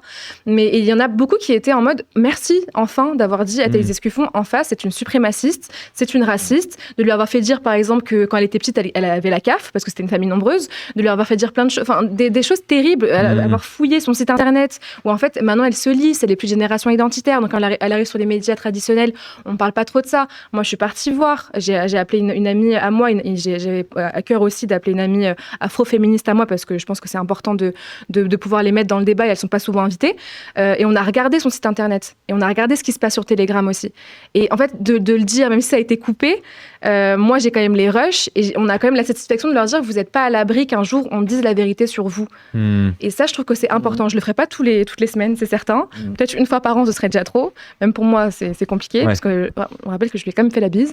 Mais c'était intéressant. En vrai, c'est au-delà de ça. On en parlera aussi après. C'est que ça ça peut représenter aussi des risques parfois de discuter avec l'extrême droite ou de s'afficher Bien aussi sûr. publiquement contre l'extrême droite. Bien sûr. J'ai quand même une différence aussi avec Mélissa qui fait que ma situation est plus facile, c'est que moi je suis pas un débatteur. Je suis pas un militant, je représente pas quelque chose ou quelqu'un ou un groupe ou quoi que ce soit, donc j'ai toujours refusé les exercices quand ils m'ont été proposés, assez rarement, mais quand même dans les médias traditionnels, qui me disaient est-ce que tu veux venir en plateau face à tel responsable d'extrême droite, et j'ai toujours dit mais en fait je suis pas là pour apporter la contradiction. Mon boulot à moi, c'est un boulot de vulgarisation, c'est un boulot d'explication, de pédagogie.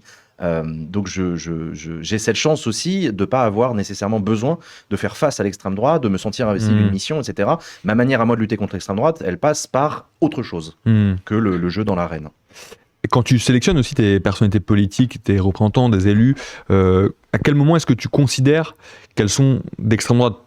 Parce qu'en fait, c'est vrai que déjà, assez simplement, eux ne se revendiquent pas eux-mêmes d'extrême droite. Bon, ça, on commence à avoir l'habitude.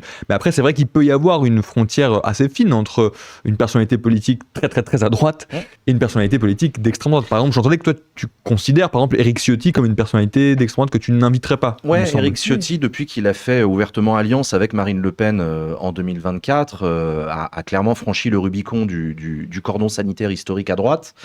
La question est plus difficile pour Bruno Retailleau parce qu'il est à la tête d'un parti héritier du gaullisme, ce qui fait que spontanément j'aurais plutôt envie de lui poser des questions quand même sur son rapport au gaullisme et tout. Je pense que ça resterait quand même assez difficile d'inviter Bruno Retailleau compte tenu des positions qu'il prend, qu'il se rapproche de plus en plus de celles de l'extrême droite. Je constate aussi que l'électorat de droite se rapproche de l'extrême droite. Tout simplement, on a une fusion électorale sur les thématiques de l'immigration, de lutte contre l'insécurité.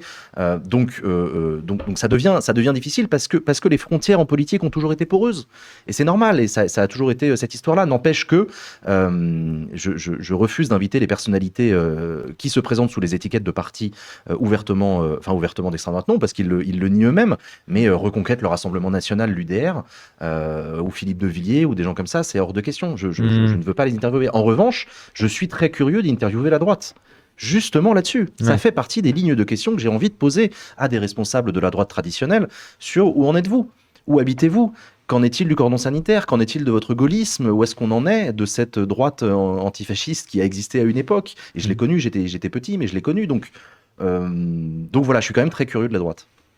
Mélissa, pour revenir en quelques mots sur l'échange et le débat que tu as pu faire avec Thaïs Escuffon, qu'est-ce que tu en tires, toi, comme principaux enseignements de ce moment-là et de ce débat-là avec elle ? C'est surtout, comme je te disais, de plus jamais aller là-bas quand c'est pas du live parce que c'est trop dangereux. Ouais. Et ça m'a mis dans une position où aussi, moi, je suis dans ce monde-là un petit poisson. Et donc, quand on est face à Guillaume Janton qui t'appelle à 22h... Est-ce que tu peux rappeler d'ailleurs qui est Guillaume Janton ? Je crois que quelqu'un nous demandait dans le chat. Guillaume Janton, donc, c'était un chroniqueur TPMP et donc il y a aussi sa boîte de production. Donc, c'est le microcosme de Bolloré, quoi. Et d'ailleurs, c'était Ethan Beribi aussi qui était en alliance avec lui. Donc, deux personnes que je ne porte pas dans mon cœur, en tout cas pour les valeurs qu'il représente. Et donc, moi, j'ai pas la force de frappe juridique, j'ai pas la force financière de ces personnes-là pour demain, s'ils il porte plainte pour diffamation ou pour droit à l'image parce que j'ai diffusé après ces rushs-là. On a fait un live Twitch avec Nimésia, qui est une streameuse. Ouais. On s'est dit, mais en fait, voilà, je vais te donner les rushs sans coupure, sans rien, et on va les streamer pour montrer aux gens la vérité. Et ça a intéressé, les gens sont venus. Mais après, il m'a appelé, il était vraiment pas content. Donc il y a aussi un danger pour nous vis-à-vis de ça. Et l'argent manque à gauche et nous, on n'a pas de milliardaires qui nous parrainent pour nous aider si on est attaqué. Donc ça, je ferai plus attention. Mais par contre, c'est toujours, je pense, quelque chose d'intéressant. Mais par exemple, moi, je ne sais pas ce qu'a dit Alexis Chen sur moi, mais je pense qu'un jour, il a dû le dire parce que souvent, ses alliés, voilà, ses abonnés viennent me dire tu as refusé le débat. Comme si, en refusant le débat, en fait, nos idées étaient fausses. Parce que c'est ça, l'idée viriliste derrière. Et en fait, j'ai jamais eu d'invitation. Mais j'irai jamais chez lui parce que je sais comment ça va se passer grâce à ce qui s'est passé avec Guillaume Janton et Thaïs Escuffon. Il y a aussi une stratégie de l'extrême droite assez récente mais qui est assez violente et on s'en est rappelé avec Charlie Kirk, c'est la manière qu'a l'extrême droite de se prévaloir de valeurs de gauche quand ça les arrange. Oui. Par exemple le débat. Le débat, vous ne pouvez pas débattre, mais enfin... Vous êtes les tyrans, vous êtes intolérants. Enfin, regardez, nous, on est prêts à débattre. On veut débattre de nos propositions. On veut participer au grand débat public, etc. Ouais. Et ça, c'est une arnaque intellectuelle phénoménale de la part d'un camp qui n'a jamais porté la démocratie dans son cœur, ses valeurs profondes, etc. Donc, faut se méfier aussi de ça. Et ils sont très bons là-dedans. Ils sont très, très bons là-dedans. Je vois vos questions dans le chat, je les relais juste après à Mélissa et Jean, mais Mélissa, sur ma question des enseignements que tu as pu tirer, je me posais aussi la question, et là on en parle un petit peu aussi, c'est en effet des pièges qui peuvent se trouver dans un débat quand on est face à l'extrême droite, notamment autour de la désinformation, parce que je t'ai déjà aussi toi, beaucoup entendu parler, parce que tu parles, quand tu reprends parfois certains argumentaires pour les contredire de l'extrême droite, c'est notamment sur le féminisme, et l'extrême droite, notamment sur le féminisme, diffuse beaucoup de contre-vérités, notamment avec le collectif Némésis, qui associe beaucoup l'immigration et les agressions sexuelles, par exemple. C'est quelque chose sur lequel ils insistent énormément, et à force de le répéter, ça rentre forcément dans certaines têtes comme étant une vérité. Alors quand ils le font de leur côté, on peut rien faire à part y répondre aussi de notre côté, comme tu le fais toi. Mais quand tu es en débat face à l'extrême droite, il y a parfois cette possibilité, en effet, que des contre-informations soient diffusées. Est-ce que toi, tu as l'impression que c'est un piège contre lequel tu peux lutter aussi ? Alors, pour le coup, j'ai débattu que face à tes escuffons, mais c'était très facilement démontable. C'est là qu'on voit que quand ils ont une contradiction face à eux, tout le personnage qu'ils se construisent, c'est vraiment un colosse au pied d'argile, quoi. Parce que ça ne tient pas. Ça ne tient pas. Elle était très facilement aussi. J'ai réussi à la déstabiliser. Après, je pense que c'est tout à chacun. Hein. Si j'avais eu quelqu'un d'autre face à moi, ça aurait pu se passer différemment. Mais du coup, on la voit bégayer. On la voit plus comprendre ce qui se passe, regarder du regard Guillaume Janton, etc. Et je pense que c'est ça qui a été intéressant. Et elle a essayé d'ailleurs après sur Twitter de faire des vidéos sur nous pour nous enlever cette autorité, cette légitimité en fait. En fait, voilà, on est vraiment dans une arène. C'est plus vraiment le débat des idées. C'est sur la forme. En fait, c'est devenu de la communication. Il faut faire bégayer l'autre. Il faut couper la parole. Il faut parler plus fort. Et donc ça, c'était facilement faisable. Et même au-delà de l'argument d'autorité, il y avait aussi juste le fond. Ça ne marche pas. Quand on arrive avec une vérité, qu'on débat, qu'on lui expose fait par fait, qu'on a les captures d'écran, qu'on a les recherches des scientifiques, etc., et qu'on a fait des vraies recherches, c'est plus facilement démontable. Alors que quand ils parlent tout seuls et que je leur réponds après coup, c'est plus difficile. Parce que quand la fake news, elle a été donnée, la désinformation a été donnée sans aucun contradictoire face à eux, et que les gens l'ont entendu sans se dire « Ah, peut-être que c'est faux ». Ils ont juste entendu ça, et du coup, ils l'ont pris ils l'ont acté. Nous, quand on arrive derrière pour faire le travail de déconstruction, c'est beaucoup plus compliqué. Il y a une question dans le chat sur laquelle j'aimerais vous entendre. Quelqu'un nous demande comment est-ce qu'on fait pour donner des explications aux retraités biberonnés à CNews, ou en tout cas voilà, à ce public de CNews. C'est vrai, comment on fait pour réussir à les informer au-delà de ce à quoi ils sont confrontés sur une chaîne comme CNews et d'autres chaînes du groupe Bolloré, mais qui sont de plus en plus et de manière assez évidente d'extrême droite. Ça s'appelle de la déradicalisation. Voilà, on fait ça avec les terroristes aussi. C'est très difficile. C'est très complexe. Comment faire entendre raison à des personnes qui sont biberonnées à des discours complotistes, à des discours d'extrême droite. Dans un cadre individuel et familial, ce qu'on peut faire simplement, c'est poser des questions. Simplement poser des questions, et par un simple jeu de questions, montrer des contradictions, des absurdités, des choses comme ça, en se disant qu'il faut jamais engueuler les personnes, ça ne marche pas, au contraire, ça les confine plutôt dans leurs opinions. Faut plutôt poser les choses de manière très calme et leur montrer qu'il existe un ailleurs possible, voire acceptable, voire souhaitable. Mais je ne saurais pas comment faire. Mon public à moi, il a une 20aine d'années. Je ne suis pas du tout expert de ça. Je ne sais pas comment déradicaliser des personnes âgées qui regardent CNews. Mais par exemple, est-ce que dans ton chat, tu peux avoir parfois des gens qui ont des avis, des arguments d'extrême droite, et comment tu fais alors dans ces cas-là? Est-ce que tu rentres en discussion avec eux? En fait, je me rappelle toujours de mon rôle. J'essaye d'éviter d'être donneur de leçons péremptoires et condescendant, et j'essaye plutôt de leur dire je vais vous montrer la politique telle qu'elle se passe, je vais vous proposer des analyses pour vous montrer sa subtilité, sa complexité. Si les gens restent d'extrême droite, c'est pas de ma faute, ils le restent. Je mène pas une mission civilisatrice ou une mission sacrée pour déradicaliser des jeunes qui seraient séduits par Bardella sur TikTok, quoi. Je considère qu'on se bat à armes inégales. Je suis d'accord avec toi sur les milliardaires qui existent et qui sont là pour leur donner du fuel. Nous, on se bat avec nos moyens, et je pense que le plus beau des combats, c'est celui de l'éducation populaire, tout simplement. Réenchanter le débat démocratique par l'explication du fonctionnement des institutions, du jeu politique, et permettre à tout à chacun de se faire une opinion. Et je caresse l'espoir qu'une personne d'extrême droite qui regarde ma chaîne plusieurs jours d'affilée va commencer à se poser des questions sur des convictions qu'il avait jusque-là, sur des idées reçues qu'il avait, en se disant ouais, en fait c'est un chouïa plus compliqué que ça. Et si déjà il se dit ça, j'ai gagné ma partie du boulot.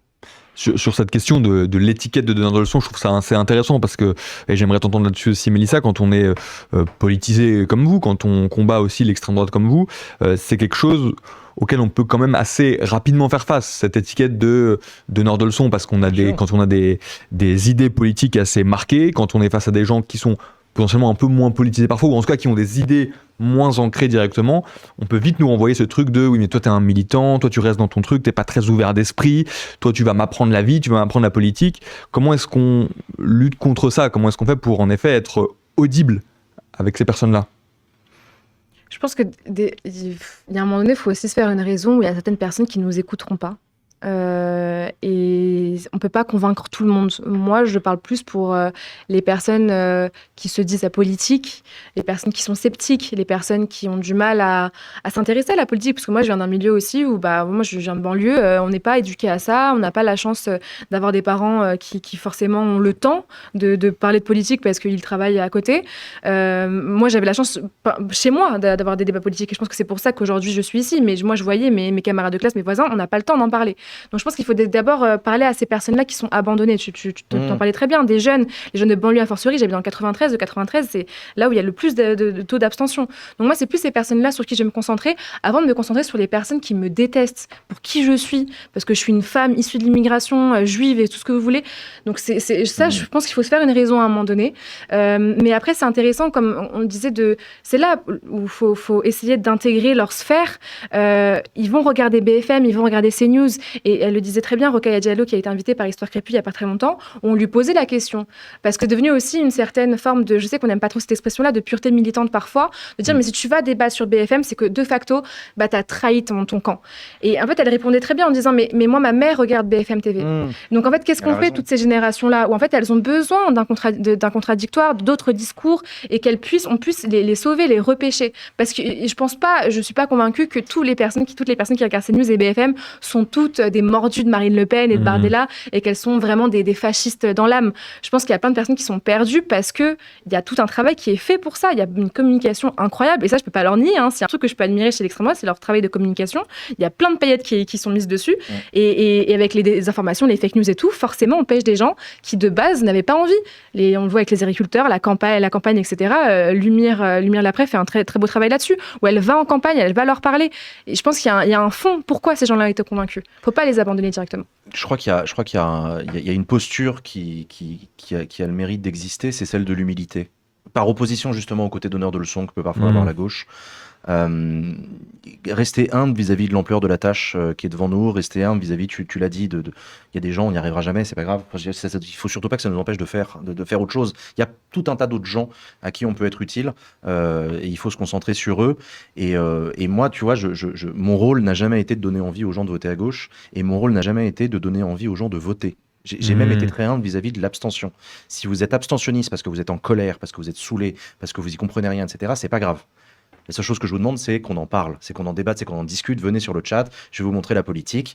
Si ça vous donne envie de voter, c'est bien. C'est bien, si vous le souhaitez. Mais si vous voulez rester abstentionniste, vous pouvez aussi, c'est pas grave. Et je pense que cette posture d'humilité, de simplicité, ne pas avoir trop de prétention, ça peut aider à décoincer des gens. Être une personnalité publique, s'exposer sur les réseaux sociaux et les plateformes, ça peut parfois aussi s'exposer à de la violence. Qui plus est, parfois quand on parle de politique, qui plus est quand on combat l'extrême droite, qui plus est aussi quand on est une femme sur les réseaux sociaux. Comment est-ce que vous vivez avec cette menace-là? On sait aussi que l'extrême droite agresse. On a eu l'occasion d'en parler aussi dans la première partie d'émission avec Maxime Massé et notre cartographie des groupuscules radicaux d'extrême droite qui s'implantent partout sur le territoire et qui parfois passe à l'acte. Comment est-ce que vous vivez, vous, avec cette menace planante et un peu obligatoire quand on est une personnalité publique qui parle politique? Moi, je suis très privilégié. Parce que ça fait 10 ans que je suis sur Twitch et il faut bien reconnaître que l'extrême droite me fout globalement la paix. J'ai pas de raid d'agression sur les réseaux sociaux, ça m'est arrivé quand même, j'en ai eu. Mais j'ai l'impression que les gens d'extrême droite, je sais pas, quand ils arrivent sur ma chaîne, ils comprennent en 5 minutes que s'ils arriveront à rien, que c'est pas, toute façon, ça va les faire chier, c'est pas le bon endroit, donc ils se cassent en fait. Ils restent pas. C'est très différent quand tu es sur TikTok ou sur Insta, où par le scrolling, les gens peuvent tomber sur toi et te lâcher un commentaire vengeur. C'est pas le cas. Ceci étant, j'ai quand même fait l'objet de raids d'extrême droite, de vidéos de frontières sur moi. J'ai fait partie de la cartographie de l'extrême gauche de frontières. Il m'avait mis à 2 reprises dans la même carto. C'est te dire à quel point on manque d'extrême gauche Quel en France. trophée. Quand tu as besoin de mettre 2 fois Jean Massier, c'est que vraiment il y a un problème. Quel trophée. Sur le moment, ça m'a pas super fait marrer quand même d'avoir Bah une oui. cible dans le dos. J'ai pas trouvé ça très drôle. Mais je pense encore une fois être privilégié dans le sens où c'est que dalle ce que je me prends par rapport aux journalistes de Frontal, par rapport à des personnes bien plus impliquées que moi dans le combat face à l'extrême droite, quoi. Toi, Mélissa, comment tu Oui, je vis pense avec ça? qu'il y a une notion aussi, tu disais tout à l'heure l'intersectionnalité, hein, ça fait que quand on est une femme qui plus est racisée, on se prend beaucoup plus de raids. Et je pense que c'est ça qui les motive, parce que je pense que j'ai pas la plus grande exposition, j'ai pas d'émission à moi, etc. Mais moi, par exemple, sur Twitch, tu vois, ça les retient pas. J'ai juste fait 2 mois, pendant l'été, on a lancé les cahiers de vacances pour essayer de garder les gens en alerte sur l'actu, et voilà. Et dès le premier live, j'ai eu un raid de néo-nazis qui me disait Hitler va reprendre la France, parce qu'ils ont Sur enfin Twitch compris, sur Twitch. Ah ouais. Ils ont enfin compris que j'étais juive et que j'étais pas musulmane. Avant, je me subissais de l'islamophobie. Avant, c'était l'islamophobie à Et tout maintenant, va. c'est l'antisémitisme. Et maintenant, c'est l'antisémitisme. Au moins, ils visent juste. C'est ça, au moins, on peut leur dire. Mais du coup, après ça a été. Donc, ils sont aussi arrivés sur Instagram à base de Kill the Jews, etc. Moi, si j'étais un moustachu, je te déporterais. Donc, c'était quand même assez joyeux. C'est la première fois, du coup, antisémitisme que je le vis, parce qu'avant, comme je l'ai dit, je pensais que j'étais autre chose. Mais sinon, moi, c'est devenu une normalité. Et je pense que c'est pas normal d'avoir normalisé la chose.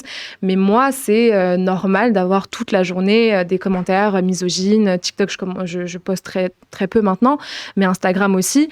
Et on le voit avec la droitisation des plateformes, des réseaux sociaux, de Meta, de Zuckerberg, de toutes ces personnes-là. On peut plus faire tant réclamation que ça. Quand on signale, en fait, on se dit non, c'est rien. Dire qu'une femme, elle est bonne juste à ouvrir les jambes, à être à la cuisine et tout ça, non, apparemment, ça passe. Et même quand j'invite des personnes, des fois, moi, ça a été très, très marquant pour moi, où à l'époque, j'étais moins politisée, mais je faisais des petits sketchs assez humoristiques où on parlait quand même de féminisme, etc., avec un homme noir. Et j'ai été bête, je pense, c'était bête, parce que je me dis antiraciste et j'ai pas pensé que c'était un homme noir avant de penser que c'était un mec qui est mon pote, avec qui je tourne. Ça a été ahurissant, le nombre de commentaires racistes où ils pensaient que j'étais du coup musulmane, donc plus de personnes qui me disaient beurre takrel, etc. Voilà, on fera pas toutes les traductions, mais c'était terrible, misogyne, raciste, que ma famille avait honte de moi, etc. Et donc là, ça a été un homme que j'ai exposé au racisme en le postant sur mes réseaux sociaux, parce que j'avais pas pensé, par exemple. Ça aussi, il faut qu'on fasse attention même quand j'invite des +1, ça m'est arrivé d'inviter des copines à des événements, et en fait elles se font interviewer, et après les vidéos elles sortent, et en fait c'est des raids de grossophobie, et là on dit que c'est pas l'extrême droite, mais en fait c'est des personnes qui ont des idées d'extrême droite, on devait le définir au début, mais quand elles sont grossophobes, elles arrivent en un commentaire à être grossophobes, misogynes et islamophobes. Je pense que voilà. Il y a aussi un truc il faut garder à l'esprit, et c'est essayer de se garder un petit peu d'espoir dans ce monde qui se radicalise vers la droite dans tous les pays développés. C'est de regarder quand même le fait qu'il existe des poches de résistance à l'extrême droite dans la jeunesse, dans les mobilisations, dans les mouvements. Il y a plein de jeunes qui votent à l'extrême droite. Ce serait étrange qu'il n'y en ait pas d'ailleurs. Donc c'est pas quelque chose de nouveau, mais dans les préoccupations des jeunes, dans les modes d'organisation des jeunes, dans les nouveautés, dans les manifestations de la Gen Z partout dans le monde, les printemps arabes il y a 15 ans, 10 ans, pour toutes ces raisons-là, la subsistance d'un front républicain aux élections législatives l'année dernière, gardez en tête que il faut pas rester défaitiste. L'extrême droite est en puissance partout dans le monde, mais elle n'a pas encore gagné la bataille. Il reste des gens qui résistent, il reste des gens qui y croient, il reste des gens qui se mobilisent. Il faut les soutenir, les aider, les défendre, il faut faire corps, il faut faire bloc, et au bout du bout, on va y arriver. Oui, tu vois, si je peux avoir une petite touche d'optimisme quand même, moi... à la base, quand j'ai commencé les réseaux, je postais pas mal de photos, parce qu'Instagram, c'était ça. Donc, j'avais 90% d'hommes qui me suivaient. Et j'ai commencé, après ça, à faire du contenu féministe avec ces 90% d'hommes. Et donc, j'ai eu la chance, entre guillemets, parce que il y a son lot de désarroi avec, mais de voir certaines personnes qui sont abonnées depuis très longtemps. j'ai pu les voir évoluer. Donc des fois c'est compliqué parce qu'on voit par exemple, là c'est vraiment dans le cadre du féminisme, donc c'est plus particulier, mais certaines personnes d'hommes qui ont été agresseurs et qui se rendent compte sous mes vidéos et qui vont dire en fait je me rends compte, et ils racontent tout le truc, en fait ils ont agressé et violé une meuf. Donc c'est hyper lourd de lire ces commentaires là, mais c'est quand même hyper intéressant parce que c'est des personnes qui prennent conscience, et en fait je vois que ça change un petit peu. Même des commentaires des fois qui me disent écoute, je suis vraiment pas tout le temps d'accord avec toi, quand j'ai vu ta tête je pensais que t'allais dire que des conneries, mais en fait c'est intéressant et ça ouvre des débats avec ma meuf le soir. Et donc je pense que c'est bien quand même. Il y a certaines personnes qu'on peut amener aussi de l'autre côté. On ne se radicalise pas que dans un sens, ça peut aller tu dans... vois ton impact direct voilà, aussi. Ça existe. Ouais, ça existe. Et c'est aussi, en vrai, aussi pour ça que je voulais t'inviter, Mélissa, ce soir, parce que j'ai remarqué ce que tu disais, que tes contenus sont devenus plus politiques qu'avant aussi, et notamment sur l'extrême droite. Pourquoi est-ce que toi, tu as fait ce choix de plus prendre part à la bataille politique par rapport à avant? Parce que finalement, tu aurais été plus... planqué entre guillemets, ça aurait été peut-être plus simple aussi pour toi à vivre, d'avoir des contenus moins politiques que ceux que tu fais maintenant. Ouais, on gagne plus d'argent sur les réseaux sociaux déjà quand on n'est pas politisé. Il faut le savoir, les créatrices de contenu engagés, on est très précaires, parce que comme je l'ai dit, on n'a pas de milliardaires au-dessus. Les influenceurs d'extrême droite sont financés. Nous, on ne l'est pas. Est-ce que c'est plus galère d'avoir des marques? On n'a pas. Ouais, moi, je l'ai vu. En fait, j'ai vu les marques arrêter parce que j'avais déjà une communauté. J'avais 15 000, 20 000 abonnés. J'étais donc une micro-influenceuse qui faisait des petits sketchs, etc. Je parlais en story, mais on voyait, ça transparaissait de moi. J'en parlais plus sur TikTok, pas trop sur Insta. Et donc, on perd les contrats, on perd tout ça et on a de plus en plus de raids. Même si, quoi qu'il arrive, même si on parle pas de politique, quand on est une femme sur les réseaux sociaux, on s'en prend plein la gueule. Donc, j'en avais déjà avant. C'est juste que là, maintenant, j'ai des hémouristes et des néo-nazis. Avant, ça, j'avais pas. J'avais que des misés et des mascus, voilà. mais en fait, ça a été aux législatives, en fait. Donc, les législatives anticipées. Pour moi, il y a eu un sursaut de me dire, OK, j'ai envie de vraiment dire ce que je pense, parce que c'est quelque chose qui a toujours été en moi, l'amour du débat, d'être politisée. Je me suis politisée, je pense, par ma personne qui a été politisée aussi de force. Et donc, j'ai voulu commencer à faire des choses plus politiques, et finalement, maintenant, je fais que ça. Je fais que des choses antiracistes, féministes, anticlassistes, etc. Tous les adjectifs qu'on peut se donner. Et je pense que c'est intéressant, c'est important de ne pas lâcher aussi, parce que les réseaux sociaux, aujourd'hui, c'est très important. C'est un terrain qui est ultra pertinent et utile pour la lutte politique. Et justement, pendant les élections législatives, on a vu sur les réseaux sociaux des créateurs de contenu pas du tout politiques, en tout cas au premier abord, s'exprimer et prendre position, notamment face au Rassemblement national. Comment est-ce que vous avez vu ça, vous? Est-ce que ça vous a surpris? Est-ce que vous avez vu ça d'un bon œil? Est-ce que vous aviez eu espoir que ça se développe ensuite après aussi? Je pense qu'un streamer célèbre de League of Legends qui appelle à voter pour faire barrage à l'extrême droite a infiniment plus de puissance que moi pour lutter contre l'extrême droite. Ça me fait un bien fou de voir ces gens que je connais par ailleurs, des streamers qui ont plutôt tendance à se tenir très à l'écart de la politique parce qu'ils en ont peur, parce qu'ils ont peur de froisser une partie de leur communauté, parce qu'ils ont peur de faire fuir les marques, etc. Donc c'est très très apolitique, moi je fais que du jeu vidéo, etc. Quel courage aussi à leur échelle ils ont, que de dire, il y a un moment, les gars, on va arrêter les conneries 5 minutes et regarder la réalité du pays et se dire que là, il faut faire quelque chose. Ça fait du bien, ça fait un bien fou de voir ces mecs-là. Beaucoup d'hommes, je suis désolé, beaucoup d'hommes, mais des femmes aussi se sont mobilisées à ce moment-là. Donc ouais, ça fait plaisir de les voir se mobiliser. Et je n'ai aucune leçon à leur donner. Aucune. Alors là, tu vois, on en parlait tout à l'heure du côté un peu donneur de leçons. Jamais je me permettrais de leur dire, ouais, les mecs, vous pourriez vous engager le reste de l'année quand même. Non, pas du tout. Jamais. Je leur fous la paix, je les laisse faire et je les remercie pour ce qu'ils font quand ils le font. Mélissa, tu veux dire un truc là-dessus? Oui, non, moi j'ai pas été surprise de voir qu'ils se positionnaient contre l'extrême droite. Je pense qu'on devrait plutôt être surpris quand ils se positionnent pour l'extrême droite. Faudrait pas qu'on commence à inverser nos systèmes de pensée. Nous, c'était très intéressant parce que du coup, j'ai été dans des groupes en fait organisés, dont des groupes WhatsApp. Donc je sais pas si je peux citer son nom, mais c'est une femme qui a son agence donc de créateurs engagés. Et ça, c'est hyper intéressant parce que c'est toute une autre logique quand on est créateur de contenu engagé. Et je pense qu'il faut investir l'influence là-dessus et pas avoir ce mépris de classe de non mais de toute façon vous êtes des influenceurs donc donc vous dites que des conneries. Je pense que ça, faut qu'on se détache de ça à gauche, parce qu'il y a aussi beaucoup de pureté là-dessus. Et donc, c'était des groupes WhatsApp, on était tous réunis, on pouvait tous s'aider, faire des cross-posts, donc ça veut dire qu'en gros, poster de façon associée, donc sur plusieurs comptes, le même contenu, pour que ça ait plus de portée. S'aider aussi pour faire l'éveil, parce qu'en fait, c'est du travail journalistique, ce qu'on fait, sauf qu'on le poste sur un réseau social. Mais donc, nous aider à faire l'éveil, à mettre en forme, etc., etc. Et donc, moi, c'est arrivé, du coup, le premier post que je fais pour les législatives, on a fait 4 millions de vues. Et ça a été repris après, donc j'ai écrit le slogan, parce que moi, là-bas, je suis communicante et je suis dans la pub, donc autant mettre à partie ces choses-là. Le RN, c'est comme ton ex, il dit qu'il a changé, mais en fait, c'est faux. Et après, on avait plein de slides où des filles m'avaient aidé à faire l'éveil, de regarder donc, sur les sites de l'Assemblée nationale, des commissions européennes, les vrais votes du RN. Et on avait tout listé en fonction de l'écologie, du féminisme, des agriculteurs, des gens pauvres, vraiment pour que toutes les personnes qui puissent se sentir concernées soient en mode, en fait, non. Et c'était incroyable, parce qu'après, dans les manifs, le slogan a été repris. Ouais. Et il y a des gens qui m'ont envoyé leurs pins, ils m'ont demandé de pouvoir l'imprimer et le coller, faire des affichages sauvages en province, dans les campagnes, partout. Et donc, en fait, c'est là qu'on voit que c'est hyper intéressant de se réapproprier ces luttes-là. Et comme tu dis, c'est l'éducation populaire, en fait. Et comme ça, on a pu vraiment faire beaucoup de choses en s'alliant entre créateurs de contenu. Quelqu'un dans le chat nous dit « J'ai vraiment l'impression que depuis les législatives anticipées, il y a certes eu une montée de l'extrême droite, mais aussi en parallèle une forte montée de la prise de conscience de la menace d'extrême droite. » J'aimerais le croire autant, je désespère jamais parce qu'il faut continuer à se battre. Ce qui est sûr, c'est que les dernières législatives, je le redis, ont montré un front républicain massif. Et je rappelle que le front républicain, c'est pas un truc de politicien, c'est un truc qui est dans le cœur des gens et dans le comportement des électeurs qui font l'effort d'aller voter. Donc prenons ça pour acquis. Il ne faut pas que je dise des trucs comme ça, parce que non, mais ça veut dire des choses, en tout cas. Ça veut dire quelque chose de la capacité de ce pays à résister contre l'extrême droite. Voilà, c'est ce que je me dis, c'est ce que je garde à l'esprit. Après, charge à nous aussi de faire le taf pour donner des alternatives qui donnent plus envie de l'extrême droite, pour aller s'adresser à des électeurs séduits par l'extrême droite qui ne sont pas séduits par d'autres camps politiques, réenchanter la politique, redonner de l'espoir, redonner des chemins enviables, etc. C'est toute une bataille, mais c'est une bataille qui est noble. Ça a du sens de s'engager en politique, de se battre, de faire les choses. Chacun à son niveau, chacun... là non plus, je ne veux pas être donneur de leçons. Donc voilà, je croise les doigts pour qu'il existe effectivement un fond antiraciste profond dans ce pays.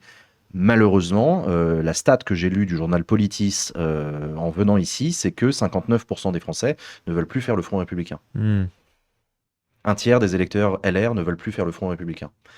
Voilà, cette stat, elle existe. Donc il faut la regarder en face et il faut travailler avec, quoi. Pour terminer cette discussion, il y a aussi une question que je voulais te poser, Mélissa, parce qu'on a eu ta position à toi, Jean, là-dessus, mais toi, Mélissa, comment tu vois les autres créateurs de contenu moins politiques qui, donc, pour certains, se sont positionnés lors des élections législatives face au danger que représentait la possibilité de l'accession au pouvoir du Rassemblement national. Est-ce que toi, tu aimerais qu'ils parlent plus souvent de politique, qu'ils s'expriment plus politiquement sur leurs réseaux sociaux qui sont parfois très, très, très suivis? Moi, j'adorerais. Moi, tu vois, là, cet été, j'ai été à un festival et comme quoi, même quand je suis en vacances, j'arrive pas à me détacher. Je me disais, mais là, ce serait génial qu'ils disent quelque chose, qu'ils fassent un petit message contre la montée de l'extrême droite, contre la montée du masculinisme, contre tout ça. Ce serait hyper important, ce serait hyper impactant. Et il y a Riles qui l'a fait en festival. Qui a pris la parole à chaque fois. Et il y a Squeezie qui l'a fait, par exemple, qui a d'ailleurs été aidé par je te parlais donc, c'est Perrine, qui est l'agence qui a organisé le groupe WhatsApp. Elle a aussi aidé à écrire ces choses-là. Et donc, en fait, il y a des personnes derrière qui les aident aussi à prendre la parole, parce que c'est pas simple de faire un communiqué de presse, de l'écrire quand on est des gens assez éloignés de tout ça. Donc, je pense qu'ils ont envie, mais c'est aussi notre travail, je pense, où nous, on a décidé de se dire experts de ça. En tout cas, on essaye de les aider à trouver un chemin qui est possible pour eux, parce que à la base, la politique, c'est chiant, ça fait pas rêver, c'est un truc qu'on se dit, c'est un truc de vieux. Quand les parents ils commencent à parler de ça, on se lève de table, donc ça fait pas vendre sur le divertissement. Donc je pense qu'on peut leur dire il y a une solution, on peut en parler bien, on peut faire des petits messages par-ci par-là, on n'est pas obligé d'être, bon là c'est le nom de l'émission, mais hyper frontal. On peut aussi faire le petit poussé avec plein de petits messages par-ci par-là, parce que eux ils le font, l'extrême droite. Donc nous on peut le faire aussi à notre façon, et en faisant des sketchs, en faisant de l'humour, avec l'art. Et je pense que la gauche le fait très bien. Donc, il ne faut pas qu'on l'oublie, mais aussi sur les réseaux sociaux. Je sais pas si j'attends nécessairement des personnalités célèbres, qu'elles soient numériques ou ailleurs, qu'elles prennent position plus régulièrement dans le débat public. Encore une fois, je veux pas être donneur de leçons dans le sens où moi je parle de politique absolument toute la journée, mais je n'attends pas des autres qu'ils le fassent comme moi ou il n'y a pas de mal à être un streamer jeux vidéo et à parler de jeux vidéo, il n'y a pas de mal à être un youtubeur musique, etc. Enfin, vous avez le droit aussi de produire des contenus sans forcément prendre position sur la dernière indignation du moment, mais il y a une sur la dernière lutte, etc. Au bout d'un moment, il y a la question de la responsabilité qu'on peut avoir, qui nous incombe quand on est très suivi. Exactement, et c'est pour ça que je reviens à ces prises de position des législatives dernières, que je trouve d'autant plus salutaire que le moment était grave, que l'extrême droite était aux portes du pouvoir dans notre pays, et que je suis reconnaissant de personnalité d'avoir franchi le Rubicon et d'avoir pris position pour dire que le moment était grave. Mais parfois, la rareté de la parole n'est pas inutile aussi quand on est une personnalité. Je sais plus quel footballeur disait ça en disant moi je prends pas la parole tout le temps en politique, par contre quand j'ai un truc à dire je le dis fort. Et ça peut avoir plus d'impact. Ça marque, enfin voilà. Donc voilà, je dis ça tout en réfléchissant à haute voix. Il y a aussi eu une époque où tous les artistes étaient engagés, les années 70-80, c'était la contre-culture. Il fallait absolument prendre parti dans toutes les luttes et tout. Est-ce que ça marchait mieux à l'époque? J'en sais rien. Je sais pas. C'est vrai qu'il y a une grande dépolitisation du monde du cinéma, du monde de la musique. Voilà, c'est-à-dire les prises de position osées sur scène dans des festivals, c'est pas tous les 4 matins non plus. Et c'est très bien quand elles arrivent, mais il y en a d'autres qui sont bien silencieux. Oui, bon. Et puis il faut savoir comment on le fait aussi. Parce que pardon, je t'ai coupé, mais il y a Booba qui, je ne sais pas si vous avez vu passer, qui a posté il n'y a pas très longtemps, qui a repris un post de collage féminicide, donc qui a fait des collages dans la rue pour dénoncer les agresseurs, notamment dans le rap, donc tout ce qui est Nekfeu, L'Homme Pâle, etc. Donc c'était vraiment placardé. Et Booba a republié ces photos-là. Donc je pense qu'il y a, au-delà d'avoir peut-être une conviction féministe en lui, il y a aussi voilà, un peu de la gueule du monde, non? Oui, voilà, il y a aussi l'idée de voilà, dans le clash, voilà, on connaît le personnage de Booba, et puis lui on peut aussi lui reprocher des paroles qui viennent de lui dans certaines de ses chansons, et ça a été reproché en commentaire. Mais au-delà de ça, parce qu'on pourrait se dire il a changé et maintenant c'est un papa, et peut-être que, enfin c'est quand même à prendre, il y a quand même ce truc-là de réhabilitation, peut-être qu'à un moment donné on peut pardonner les gens, sinon nous en féminisme on parlerait à plus personne, en tout cas pas beaucoup d'hommes, je pense aucun, mais c'est comment ça a été fait, c'est que il a pas prévenu le collage féminicide, et elles n'étaient pas au courant, et derrière elles se prennent un raid. Donc en fait faut le faire bien et pas le faire juste en disant moi ça rentre dans ma communication ou c'est notre guerre de rappeurs. Derrière des vraies femmes qui se battent et qui ont un vrai combat. Donc faut faire attention à comment on relaie les choses aussi, je pense. Même si c'est le bienvenu, quand on devient du washing très vite, quoi. Notre discussion touche à sa fin. Merci beaucoup, Jean et Mélissa, d'avoir été avec nous ce soir. Merci à toi. Deuxième émission de Frontal, que vous pourrez retrouver le chat en rediffusion sur notre chaîne YouTube dans les jours à venir. Frontal, c'est tous les mois. Sur Twitch. C'est une fois par mois, en effet, sur Twitch. Et c'est aussi déjà une newsletter hebdomadaire. Bien sûr, qu'on connaît bien. Auquel vous pouvez accéder. Abonnez-vous. Voilà, merci beaucoup, Jean, de faire notre pub. Auquel vous pouvez accéder via notre site de Libération. Et j'en profite aussi pour vous faire une autre petite publicité. Le samedi 8 novembre ont lieu les 24 heures de Libé à la Philharmonie de Paris. Vous pouvez vous inscrire très facilement sur le site de Libé. Ça sera l'occasion d'écouter plein d'invités, parmi lesquels Salomé Saké, Fabrice Arfi, Judith Godrèche, et aussi des journalistes de la rédaction de Libération qui viendront vous parler de leur travail. Donc ça, c'est le samedi 8 novembre à la Philharmonie de Paris. Il y aura aussi une soirée le samedi soir, donc n'hésitez pas à vous rendre sur le site de Libé pour vous inscrire et vous rendre à cet événement. J'ai fait ma petite publicité, comme ça les collègues en haut ne me taperont pas sur les doigts. T'as raison, les collègues, soyez sympas. Merci beaucoup, Jean et Mélissa, d'avoir été avec nous. C'était cool, merci. À bientôt et au revoir, bonne soirée, le chat. Salut, à bientôt.